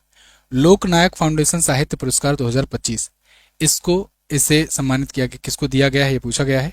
ये दिया गया है किसे? ये दिया गया है वेलामाला सिमन्ना को, वेलामाला सिमन्ना को दिया गया है, जो कि 100 से ज़्यादा ये प्रसिद्ध तेलुगु लेख लिख चुके हैं, इनकी कृतियां हैं 100 से ज़्यादा और बहुत ही फेमस ये तेलुगु राइटर हैं। इनको ये पुरस्कार दिया गया है लोकनायक फाउंडेशन साहित्य पुरस्कार 2025, ठीक है। विशाखापत्तनम में आयोजित समारोह में 2 लाख रुपए का नगद पुरस्कार इनको करके दिया जाएगा 18 जनवरी को। 18 जनवरी को दिए जाने के पीछे तर्क है कि 18 जनवरी को हरिवंश राय बच्चन और एनटी रामा राव का जन्म होता है, ठीक है, जयंती होती है। अगला, किस देश ने लगातार दूसरी बार महिला कबड्डी विश्व कप जीता? बताइए, बहुत आसान है, महिला कबड्डी विश्व कप। इस बार सारे जो गेम के इवेंट हैं वो हो रहे हैं, उसमें विजेता देखो मैक्सिमम भारत हो रहा है। अब भारत खेलों में काफ़ी ज़्यादा अच्छा प्रदर्शन कर रहा है वर्ल्ड लेवल पर, और जिस हिसाब से भारत में खेल को प्रोत्साहन दिया जा रहा है, खेलो इंडिया का यूथ गेम कराकर, यूनिवर्सिटी गेम कराकर, विंटर गेम वगैरह करा करके हर प्रकार से, आने वाले दिन में देखना आप बहुत बड़ी मात्रा में भारत में मेडल्स आएंगे। ओलंपिक में तो नहीं बता सकते, लेकिन ये है वर्ल्ड लेवल के जो गेम होते हैं, एशिया के जो होते हैं, वर्ल्ड कप होता है जो, उसमें देख रहे हो कि आप लगातार भारत जीत रहा है। ओलंपिक्स में पता नहीं क्या हो जाता है, जबकि वही खिलाड़ी सब ओलंपिक में भी पार्टिसिपेट करते हैं। खैर देखना होगा, अब की बार उम्मीद है कि ओलंपिक में भी बढ़िया है। अब तो मेज़बानी भी मिल गई है, चलो एक क्वेश्चन ये भी आ गया है, रिवाइज कर लो। भारत मेज़बानी करने जा रहा है किसकी? कॉमनवेल्थ की। कॉमनवेल्थ की मेज़बानी करेगा भारत। कब करेगा भाई? कौन से कॉमनवेल्थ की? 2030, ठीक है, भारत करेगा, अहमदाबाद में होगा 2030 कॉमनवेल्थ। तो खैर दूसरी बार महिला कबड्डी विश्व कप किसने जीता? भारत ने जीत लिया है। भारत ने चीनी ताइपे को हराया है। चीनी ताइपे हम लोग कहते हैं ऑफिशियल रूप से, बाकी उसे ताइवान के रूप में भी जाना जाता है, लेकिन चूंकि यूएन ने अभी ताइवान को रिकॉग्नाइज नहीं किया है, इसलिए चीनी ताइपे ही माना जाता है, ठीक है ना। पिछला आयोजन हुआ था 2012 में पटना में, उसे भी भारत ने जीता था, इस बार भी भारत ने जीत लिया है। अगला, हाल ही में किसने इंदौर में आयोजित इंडियन ओपन में महिला वर्ग का खिताब जीता? इंडियन ओपन, तो इसमें महिला वर्ग का खिताब इंदौर में आयोजित हुआ और इसको जीत लिया है। किसने जीता भाई? अनाहत सिंह ने। अनाहत सिंह ने जीता है। ये स्क्वैश का स्क्वैश के इवेंट में जीती हुई हैं। स्क्वैश खिलाड़ी हैं ये, है ना, स्क्वैश खिलाड़ी हैं, अनाहत सिंह राजस्थान की रहने वाली हैं, तो इन्होंने ये जीता हुआ है, ठीक है, इंडियन ओपन। ज्योत्सना चिनप्पा को इन्होंने हराया है, ये भी याद रखना। ये भारत की नंबर 1 महिला स्क्वैश खिलाड़ी वर्तमान में बनी हुई हैं। अगला, एक और जरूरी बात, व्हाट्सएप चैनल से जुड़िए। व्हाट्सएप चैनल का लिंक डिस्क्रिप्शन में आपको मिल जाएगा। और एक बहुत महत्वपूर्ण सूचना ये है कि जो ब्रह्मास्त्र करंट अफेयर आ रही है इस साल की ई बुक फॉर्मेट में आएगी, क्योंकि इस बार किताब नहीं आ पाएगी, टाइम नहीं मिल पा रहा है उतना, तो इस बार ई बुक फॉर्मेट में ही आएगी। तो अभी उस पर काम चल रहा है, हम लोग पूरा वेरीफाई कर रहे हैं, उसको रीचेक किया जा रहा है उसका। वो सब फाइनल होने के बाद, कि आज तो मुश्किल है, कल तक कोशिश रहेगी कि कल तक वो लॉन्च हो जाए, ठीक है। तो कल जब तक रीचेक वगैरह नहीं हो जाता तब तक फिर मज़ा नहीं आएगा, नहीं तो गलती निकलेगी तो दिक्कत होगी ना। इसीलिए पूरा हालांकि वेरीफाई किया जाता है, डबल क्रॉस चेक किया जाता है, लेकिन फिर भी प्रूफ रीडिंग की जा रही है, और प्रूफ रीडिंग के बाद ही उसे लॉन्च किया जाएगा। तो एक दिन और वेट कर लो, है ना, उसके बाद आएगा। तो आपका जो ग्रुप डी एग्ज़ाम चल रहा है या आने वाले टाइम पे जो एग्ज़ाम आएंगे उसके लिए, सब के लिए ब्रह्मास्त्र होने वाला है। आप जानते हो ब्रह्मास्त्र करंट अफेयर को आपका कितना प्यार मिलता है आपका। राष्ट्रीय महिला आयोग ने संकटग्रस्त महिलाओं हेतु कौन सा हेल्पलाइन नंबर शुरू किया है? तो राष्ट्रीय महिला आयोग के द्वारा संकटग्रस्त महिलाओं के लिए एक नया हेल्पलाइन नंबर शुरू किया गया है, 14490 14490, ठीक है। तो ये न्यू वीमेन पावर हेल्पलाइन होगी पूरे ऑल ओवर इंडिया के लिए, ठीक है, क्योंकि राष्ट्रीय महिला आयोग ने शुरू किया है इसको। ऐसे ही यूपी में आप जानते हो 1090 है, 1090 चौराहा भी है लखनऊ में, तो ये विमेन पावर लाइन है उत्तर प्रदेश की। ऐसे ही 1091 है महिला हेल्पलाइन ऑल ओवर इंडिया के लिए। ऐसे ही 1930 है साइबर क्राइम के लिए, साइबर क्राइम के लिए आप 1930 डायल कर सकते हो। 1098 बाल हेल्पलाइन के लिए है, ठीक है ना, और 181 है महिला हेल्पलाइन घरेलू दुर्व्यवहार के लिए। ओके, तो ये शुरू किया गया है 14490। अगला, पीएम मोदी ने कहां पर 5 जन्य स्मारक का उद्घाटन किया? तो 5 जन्य स्मारक, इसका उद्घाटन किया गया है अभी कुरुक्षेत्र हरियाणा में। कुरुक्षेत्र हरियाणा में पीएम मोदी ने धर्म ध्वजा का जब अनावरण किया, ठीक है, धर्म ध्वजा फहराई वहां पर अयोध्या में, उसके बाद उसी दिन ये गए कुरुक्षेत्र में हरियाणा में, और वहां पर अंतर्राष्ट्रीय गीता महोत्सव में हिस्सा बने।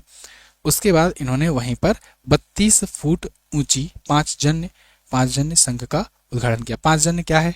5 जन्य ये महाभारत के समय पर भगवान कृष्ण की संघ थी, इसी शंखनाद से युद्ध शुरू होता था, ठीक है ना। 18 दिनों तक महाभारत युद्ध चला था, ये बात याद रखना। तो भगवान कृष्ण के पवित्र संघ का नाम है 5 जन्य, और इनके चक्र का नाम था सुदर्शन। अगला, तो अंतर्राष्ट्रीय गीता महोत्सव कहाँ चल रहा है? कुरुक्षेत्र हरियाणा में, हर बार वहीं होता है, वहीं पर उन्होंने दिया था गीता का ज्ञान। पहली बार वर्ल्ड स्किल एशिया प्रतियोगिता में हिस्सा लिया है भारत ने कितने सदस्यों के साथ? तो भारत ने अभी 23 सदस्यों वाला अपना टीम ये भेजा हुआ है वर्ल्ड स्किल प्रतियोगिता में, जो कि होगा चीन में। तो चीनी ताइपे में ये फिर से आयोजित होगा। कौशल विकास और उद्यमिता मंत्रालय के द्वारा 23 सदस्यों वाली स्किल वाली टीम भेजी गई है, ये अपनी स्किल का करेंगे प्रदर्शन, ठीक है। तो टोटल 21 इवेंट होंगे, लेकिन 21 इवेंट में अभी 23 प्रतियोगी गए हैं भारत की तरफ से। पहली बार है जब इतनी बड़ी टीम जा रही है भारत से। 1987 से 1990 के बीच में ऑपरेशन पवन चलाया गया था। ऑपरेशन पवन किस देश में चलाया गया था जिसमें शहीद हुए जो भारतीय सैनिक हैं उनके सम्मान में उनको अभी सम्मानित किया गया है? तो 1987 से 1990 के बीच में ऑपरेशन पवन श्रीलंका में चलाया गया था। श्रीलंका में चलाया गया था लिट्टे जैसे ऑर्गेनाइजेशंस को खत्म करने के लिए, और वहां पर गृह युद्ध रोकने के लिए, गृह युद्ध वहां पर चल रहा था। ऐसे में अपने बहुत सारे सैनिक वहां पर शहीद हुए थे, कुछ 1171 शहीद सैनिक हुए थे, उन सभी को अब सम्मानित किया जा रहा है, और उन शहीदों के सम्मान में अभी एक इवेंट आयोजित किया गया। 3500 के आसपास में घायल भी हुए थे। इसी लिट्टे ऑर्गेनाइजेशन ने आगे चल करके 1991 में, मतलब ये ऑपरेशन पवन चला गया था, इसके बाद 1991 में इसी ने बदला लेने के लिए एक विमेन सुसाइड बॉम्बर भेजा था, और जिसने पूर्व प्रधानमंत्री, भारत के सबसे युवा प्रधानमंत्री रहे राजीव गांधी जी की हत्या कर दी थी। और हालांकि उस टाइम वो पूर्व प्रधानमंत्री थे, मतलब उस टाइम पर वो प्रचार करने गए थे नेक्स्ट चुनाव के लिए, सत्ता में नहीं थे, एज ए प्राइम मिनिस्टर नहीं थे मतलब। एकमात्र परमवीर चक्र विजेता रामास्वामी परमेश्वरन को भी सम्मानित किया जाएगा। अगला, वर्ष 2030 में भारत के किस शहर में कॉमनवेल्थ गेम का आयोजन किया जाएगा? अभी मैंने आपको बताया, आगे बढ़ते हैं लगा करके, अहमदाबाद में। अहमदाबाद में सरदार पटेल स्पोर्ट इनक्लेव है, तो वहीं सरदार पटेल स्पोर्ट इनक्लेव में ही ये आयोजित होगा। और हम लोग टारगेट कर रहे हैं कि 2036 वाला ओलंपिक भी मिल जाए, है ना। तो कॉमनवेल्थ आयोजित करा करके हम लोग सबको चौंका देंगे और उसके बाद फिर क्या होगा, ओलंपिक की भी मेजबानी मिल जाएगी। ओलंपिक की बिडिंग की प्रक्रिया चल रही है, देखते हैं जल्द ही अनाउंस हो जाएगा कि कहाँ पर आयोजित होगा। निम्न में से किस राज्य में 3 नए जिले बनाए गए हैं? 3 नए जिलों की घोषणा हुई है। अभी ये किस राज्य में हुई है? ये हुई है आंध्र प्रदेश में। आंध्र प्रदेश में आप जानते हो कि पहले जब वाईएसआर जगनमोहन रेड्डी की सरकार थी तब 13 जिले थे। मतलब सरकार क्या, उससे भी अगर थोड़ा पहले जाए, तेलंगाना जब अलग हुआ इससे तो 13 जिले यहाँ पर थे। 13 जिले में जगनमोहन रेड्डी ने 13 जिले और जोड़ दिए, मतलब हर जिले को इन्होंने 2 पार्ट में डिवाइड कर दिया, तो 26 जिले हो गए। अब वाईएसआर जगनमोहन रेड्डी की जगह पर जब जीत करके वहां पर चंद्रबाबू नायडू आ गए तो इन्होंने 3 और जिले जोड़ दिए। अब टोटल जिलों की संख्या यहां पर हो गई कितनी? 29।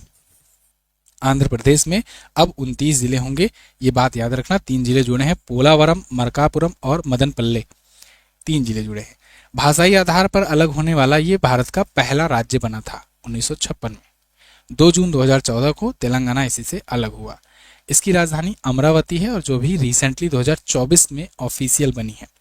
क्यों? क्योंकि 2014 में जब अलग हुआ तब से हैदराबाद राजधानी दोनों की थी 10 साल के लिए। ठीक है, चलिए। हाल ही में किसने दुनिया की सबसे ताकतवर महिला का खिताब जीता? Most powerful women, muscles power वाली, यहाँ पर वो वाला पावर वाला नहीं है जिसमें निर्मला सीतारमण जी आती हैं वो भारत में, फोर्स वाली नहीं, ये पावरफुल ताकत वाली है ना। तो दुनिया की सबसे ताकतवर महिला का खिताब इस बार एथलीट एंड्रिया थॉम्पसन को मिला। इसमें भी अलग ही कहानी है, मैंने आपको बताया था कि जो पहले नंबर की विजेता थी वो धोखाधड़ी की थी, इसलिए उसका खिताब छीन लिया गया। तो जो दूसरे नंबर वाली थी उनको ऊपर कर दिया गया। तो जैमी बुकर से खिताब छीन लिया गया और उसके बाद ये खिताब दे दिया गया दूसरे नंबर की एंड्रिया थॉम्पसन को, जो कि ब्रिटेन की रहने वाली है। और तीसरे नंबर वाली थी वो दूसरे पर आ गई, वो आ गई हैं एलिसा जॉयकाउली। और जो चौथे पर थी उनको मेडल मिल गया, उनको ब्रॉन्ज मिल गया, वो जैकी ओजेवस्की थी। ठीक है, चौथे पे थी, कोई मेडल नहीं था, अब उनको मेडल मिल गया है क्योंकि पहला नंबर वाला गायब। अगला, पीएम मोदी ने कहां पर भारत की पहली वैश्विक स्तरीय विमान इंजन मेंटेनेंस, रिपेयर और ओवरहाल सुविधा का उद्घाटन किया है? एमआरओ सुविधा भारत में पहली बार अब होगा कि विश्व स्तरीय विमान यहां पर मेंटेनेंस हो सकेंगे, रिपेयर हो सकेंगे और इनका ओवरहाल किया जा सकेगा। तो ये अभी हैदराबाद में सेंटर बनाया गया है। ये फ्रांस की कंपनी है सफ्रान, उस सफ्रान के द्वारा जीएमआर के साथ मिलकर, जीएमआर एरोस्पेस भारत की है, इसके साथ मिलकर के एक संयुक्त उपक्रम बनाया गया है। और ये लोग क्या करेंगे, ये अब भारत में एमआरओ सुविधा प्रोवाइड करेंगे विश्व स्तरीय विमानों तक का भी, मतलब इंटरनेशनल जो फ्लाइट्स होती हैं, बड़ी बड़ी फ्लाइट्स होती हैं, उनकी भी। 1300 करोड़ का निवेश किया गया है और सफ्रान एयरक्राफ्ट इंजन सर्विसेज इंडिया, जिसे सेसी कहा जाता है, इसके द्वारा। ठीक है, अगला, द्रौपदी मुर्मू जी ने कहां पर चाणक्य डिफेंस डायलॉग का उद्घाटन किया? चाणक्य डिफेंस डायलॉग नई दिल्ली में होता है, इस बार भी नई दिल्ली में हुआ, नई दिल्ली में आयोजित हुआ और इसका 3रा संस्करण था। इसमें सेना प्रमुख लोग बैठ करके आगे की फ्यूचर में वारफेयर कैसे रहेगी, कैसे वार लड़ा जाएगा, डिफेंस के लिए क्या रणनीति होनी चाहिए, इसके लिए ये करते हैं आयोजन। तो 3रा संस्करण है, 27-28 नवंबर को आयोजित हुआ और राष्ट्रपति जी ने इसका उद्घाटन किया है। थीम इसकी क्या थी? Technological transformation in the army, modernisation and future challenges. अगला, निम्न में से किसे मौलाना अबुल कलाम आजाद राष्ट्रीय पुरस्कार से सम्मानित किया गया? मौलाना अबुल कलाम अंतर्राष्ट्रीय पुरस्कार, मौलाना अबुल कलाम अंतर्राष्ट्रीय पुरस्कार मोहम्मद लतीफ खान को मिला है। मौलाना अबुल कलाम आप जानते हो देश के पहले शिक्षा मंत्री थे, ये पहले शिक्षा मंत्री थे भारत के, स्वतंत्र भारत के। ठीक है, तो इन्हीं के सम्मान में इनके नाम से एक अवार्ड दिया जाता है। मोहम्मद लतीफ खान को दिया गया है, जो शिक्षा, सामाजिक कल्याण और अल्पसंख्यक सशक्तिकरण के क्षेत्र में अपने योगदान के लिए पाए हैं। तेलंगाना उर्दू अकादमी ने यह पुरस्कार दिया है। तेलंगाना की गवर्नमेंट में जो अल्पसंख्यक कल्याण मंत्री हैं मोहम्मद अजहरुद्दीन, जो कभी क्रिकेटर हुआ करते थे, भारत के कैप्टन भी रहे, इन्होंने ये दिया है, आज मंत्री हैं वहां पे। ठीक है, इसे माका ट्रॉफी भी कहते हैं, ये माका ट्रॉफी के नाम से भी पूछा जाता है क्वेश्चन में, याद रखना, Maulana Abul Kalam Azad trophy, short form में माका ट्रॉफी करते हैं। एक बार एग्जाम में पूछा था केवल माका ट्रॉफी। ठीक है, तो माका ट्रॉफी भी याद रखना। अगला, हाल ही में किस देश ने विश्व के सबसे बड़े भूमिगत न्यूट्रिनो डिटेक्टर जूनो का निर्माण किया है? एक भी सिंगल क्वेश्चन आपका एग्जाम में नहीं छूटेगा अगर आप मन से पढ़ लिए तो। मन से पढ़ लिए, जो जो भी कंटेंट दे रहा हूँ केवल वही वही फॉलो किए, तो एक भी सिंगल क्वेश्चन नहीं छूटेगा आपका एग्जाम में। हजारों स्टूडेंट कमेंट करते हैं ऐसे और लगातार करते आए हैं, एग्जाम दे करके आते हैं और बताते हैं कि एक भी क्वेश्चन बाहर से नहीं आया था करंट अफेयर का। आप लोग के ऊपर है, आप इस चीज को कितना सीरियसली लेते हो, ठीक है ना। चलिए, विश्व के सबसे बड़े भूमिगत न्यूट्रिनो डिटेक्टर जूनो का निर्माण कार्य चीन ने पूरा किया है, ठीक है, चीन ने पूरा किया है। अब हम बहुत ज़्यादा ऐड नहीं लगा सकते, प्रोपेगेंडा नहीं कर सकते, यहाँ पर चिल्लवार नहीं कर सकते, ना ही हम सुबह में रोज़ लाइव आ सकते हैं। हमारी भी कुछ मजबूरियाँ हैं, शिकायतें, ज़रूरतें हैं, वो सब देखते हुए हम आपको कंटेंट प्रोवाइड करने पर ज़्यादा भरोसा करते हैं। हमारे पास अगर 10 स्टूडेंट रहेंगे वो भी बहुत है ना, ईमानदार हैं, उनको मैं अगर उनकी लाइफ चेंज कर दूँ वो भी बहुत होगा, ठीक है। चलिए, तो ये भूमिगत न्यूट्रिनो है डिटेक्टर और ये चाइना ने बनाया है, चाइना ने अपना ही रिकॉर्ड तोड़ा है। इससे पहले इसका था इनो के नाम से, अब जूनो हो गया है, जियांगमिंग अंडरग्राउंड न्यूट्रिनो ऑब्जर्वेटरी। तो 700 मीटर नीचे है, ठीक है, कैपिंग शहर में, गुआडोंग प्रांत में। तो न्यूट्रिनो के द्रव्यमान क्रम को ये निर्धारित करेगा, कैलकुलेट करेगा। निम्न में से कौन दुनिया का सबसे ज्यादा आबादी वाला शहर बन गया है? दुनिया की सबसे ज्यादा पॉपुलेशन वाली सिटी, तो ये बन गई है जकार्ता। जकार्ता राजधानी रह चुकी है इंडोनेशिया की, अभी भी काफी हद तक है, लेकिन शिफ्ट हो रहे हैं लोग। ये लोग शिफ्ट हो रहे हैं पूर्वी कलिमंतन द्वीप पर, जहां पर नई राजधानी होगी इसकी नुसंतारा। क्या राजधानी होगी? नुसंतारा। क्योंकि जकार्ता में दो प्रॉब्लम, एक तो पॉपुलेशन बहुत ज़्यादा है, ये आपके सामने डाटा, दूसरा ये कि वो राजधानी जकार्ता जो द्वीप है वो डूब रहा है, जलस्तर बढ़ रहा है धीरे धीरे। तो ऐसा प्रेडिक्ट किया गया है कि 2050-60 तक वो डूब जाएगा, इसीलिए वो लोग राजधानी शिफ्ट कर रहे हैं अपना। खैर, वर्ल्ड ऑर्गेनाइजेशन प्रॉस्पेक्ट की रिपोर्ट है ये, जिसमें ये बताया गया है। फर्स्ट पर ये है, दूसरे पर ढाका आ गया है, तीसरे पर टोक्यो आ गया है। ढाका पश्चिम बंगाल की, ढाका बांग्लादेश की राजधानी है ना, अभी पश्चिम बंगाल की नहीं है, क्या पता फ्यूचर में हो जाए पश्चिम बंगाल की राजधानी, है ना। नहीं, राजधानी तो कोलकाता ही रहेगी, बांग्लादेश को बस मिला लिया जाएगा। टोक्यो जो है जापान की राजधानी है। अगला, हाल ही में किस ग्रह के एक क्रेटर का नाम भारतीय भूवैज्ञानिक MS कृष्णन के नाम पर रखा गया? तो एक क्रेटर, ये मंगल ग्रह का एक क्रेटर है और इसका नाम भारतीय भूवैज्ञानिक MS कृष्णन के नाम पर रखा गया है। और आसपास के भी छोटे मोटे जो क्रेटर हैं, इसी के क्रेटर के आसपास में छोटे मोटे जो हैं, उसका भी नामकरण केरल के ही बहुत सारी चीजें जैसे पेरियार, वर्कला, बेकल, थुम्बा और वलियामाला के नाम पर रखा गया है। ये क्रेटर बताया जाता है 3.5 अरब साल पुराना है और सबसे बड़ा क्रेटर, काफी बड़ा क्रेटर है, सबसे बड़ा नहीं कहेंगे, बड़ा क्रेटर है। 77 किलोमीटर इसका व्यास है, डायमेंशन है 77 किलोमीटर में। सोचो, एक या दो सिटी इसमें आ जाए। अगला, भारत के पहले प्राइवेट तौर पर विकसित कमर्शियल ऑर्बिटर रॉकेट का क्या नाम है, जिसे PM मोदी द्वारा अभी उद्घाटन किया गया है, लॉन्च नहीं। तो भारत के पहले प्राइवेट तौर पर विकसित कमर्शियल ये रॉकेट है, रॉकेट मतलब जो सैटेलाइट लॉन्च करता है, उसका नाम है विक्रम-1। इसको बनाया किसने है? स्काई रूट ने। स्काई रूट भारत की पहली प्राइवेट स्पेस एजेंसी थी। स्काई रूट ने विक्रम-1 बनाया। विक्रम-S इससे पहले ये 2022 में लॉन्च कर चुका था। विक्रम नाम इसने दिया है विक्रम साराभाई से इंस्पायर होकर के, जो कि भारत में अंतरिक्ष कार्यक्रम के जनक माने जाते हैं। तो इसने अभी अपना इन्फिनिटी कैंपस में ये किया है। इसका अनावरण PM मोदी से करवाया है 27 नवंबर को। तो पृथ्वी की निचली कक्षा में यह स्थापित करने वाले सैटेलाइट लॉन्च कर सकेगा। अगला, किस देश के जोवोखिर सिंडारो ये फिडे वर्ल्ड कप का खिताब जीते हैं और जीतने वाले सबसे कम उम्र के खिलाड़ी बन गए हैं? लास्ट क्वेश्चन है, क्वेश्चन का आंसर दीजिए। जोवोखिर सिंडारो ये हैं उज्बेकिस्तान के और इन्होंने फिडे वर्ल्ड चेस कप जीत लिया। वर्ल्ड कप चेस का टूर्नामेंट, शतरंज का टूर्नामेंट जीत लिया है। ये जीतने वाले सबसे कम उम्र के खिलाड़ी बन गए हैं। इन्होंने फाइनल में चीन के वेई ई को हराया है, ठीक है। ये शतरंज का होता है। फिडे मतलब कि इंटरनेशनल चेस फेडरेशन, 1924 में स्थापना हुआ था, लुसाने में हेडक्वार्टर है। अध्यक्ष हैं आर्केडी डी वाराकोविक। अब आप कमेंट करके मुझे बताओ कि कितना आपने स्कोर किया। कमेंट करके जरूर बताना ईमानदारी से कितना आपने स्कोर किया, ठीक है। मैं सबका कमेंट देखूंगा, पढ़ूंगा। इसके अलावा कुछ और रिवीजन पॉइंट छोड़े जा रहा हूं आपके लिए, आप यहाँ से रिवीजन कर सकते हो। ये प्रमुख दिवस है। पीडीएफ दिया जाएगा, पीडीएफ टेलीग्राम पर मिलेगा, वहीं पर आप रिवीजन कर लेना। पीडीएफ जो है ये आपको टेलीग्राम पर मिल जाएगा, ठीक है, वहीं पर रिवाइज कर लेना। यहाँ पर आपको धुंधला दिख रहा होगा, बाकी पीडीएफ आपको टेलीग्राम पर भी मिल जाएगी। तो पीडीएफ आप रात को 9 बजे ले लिया करो।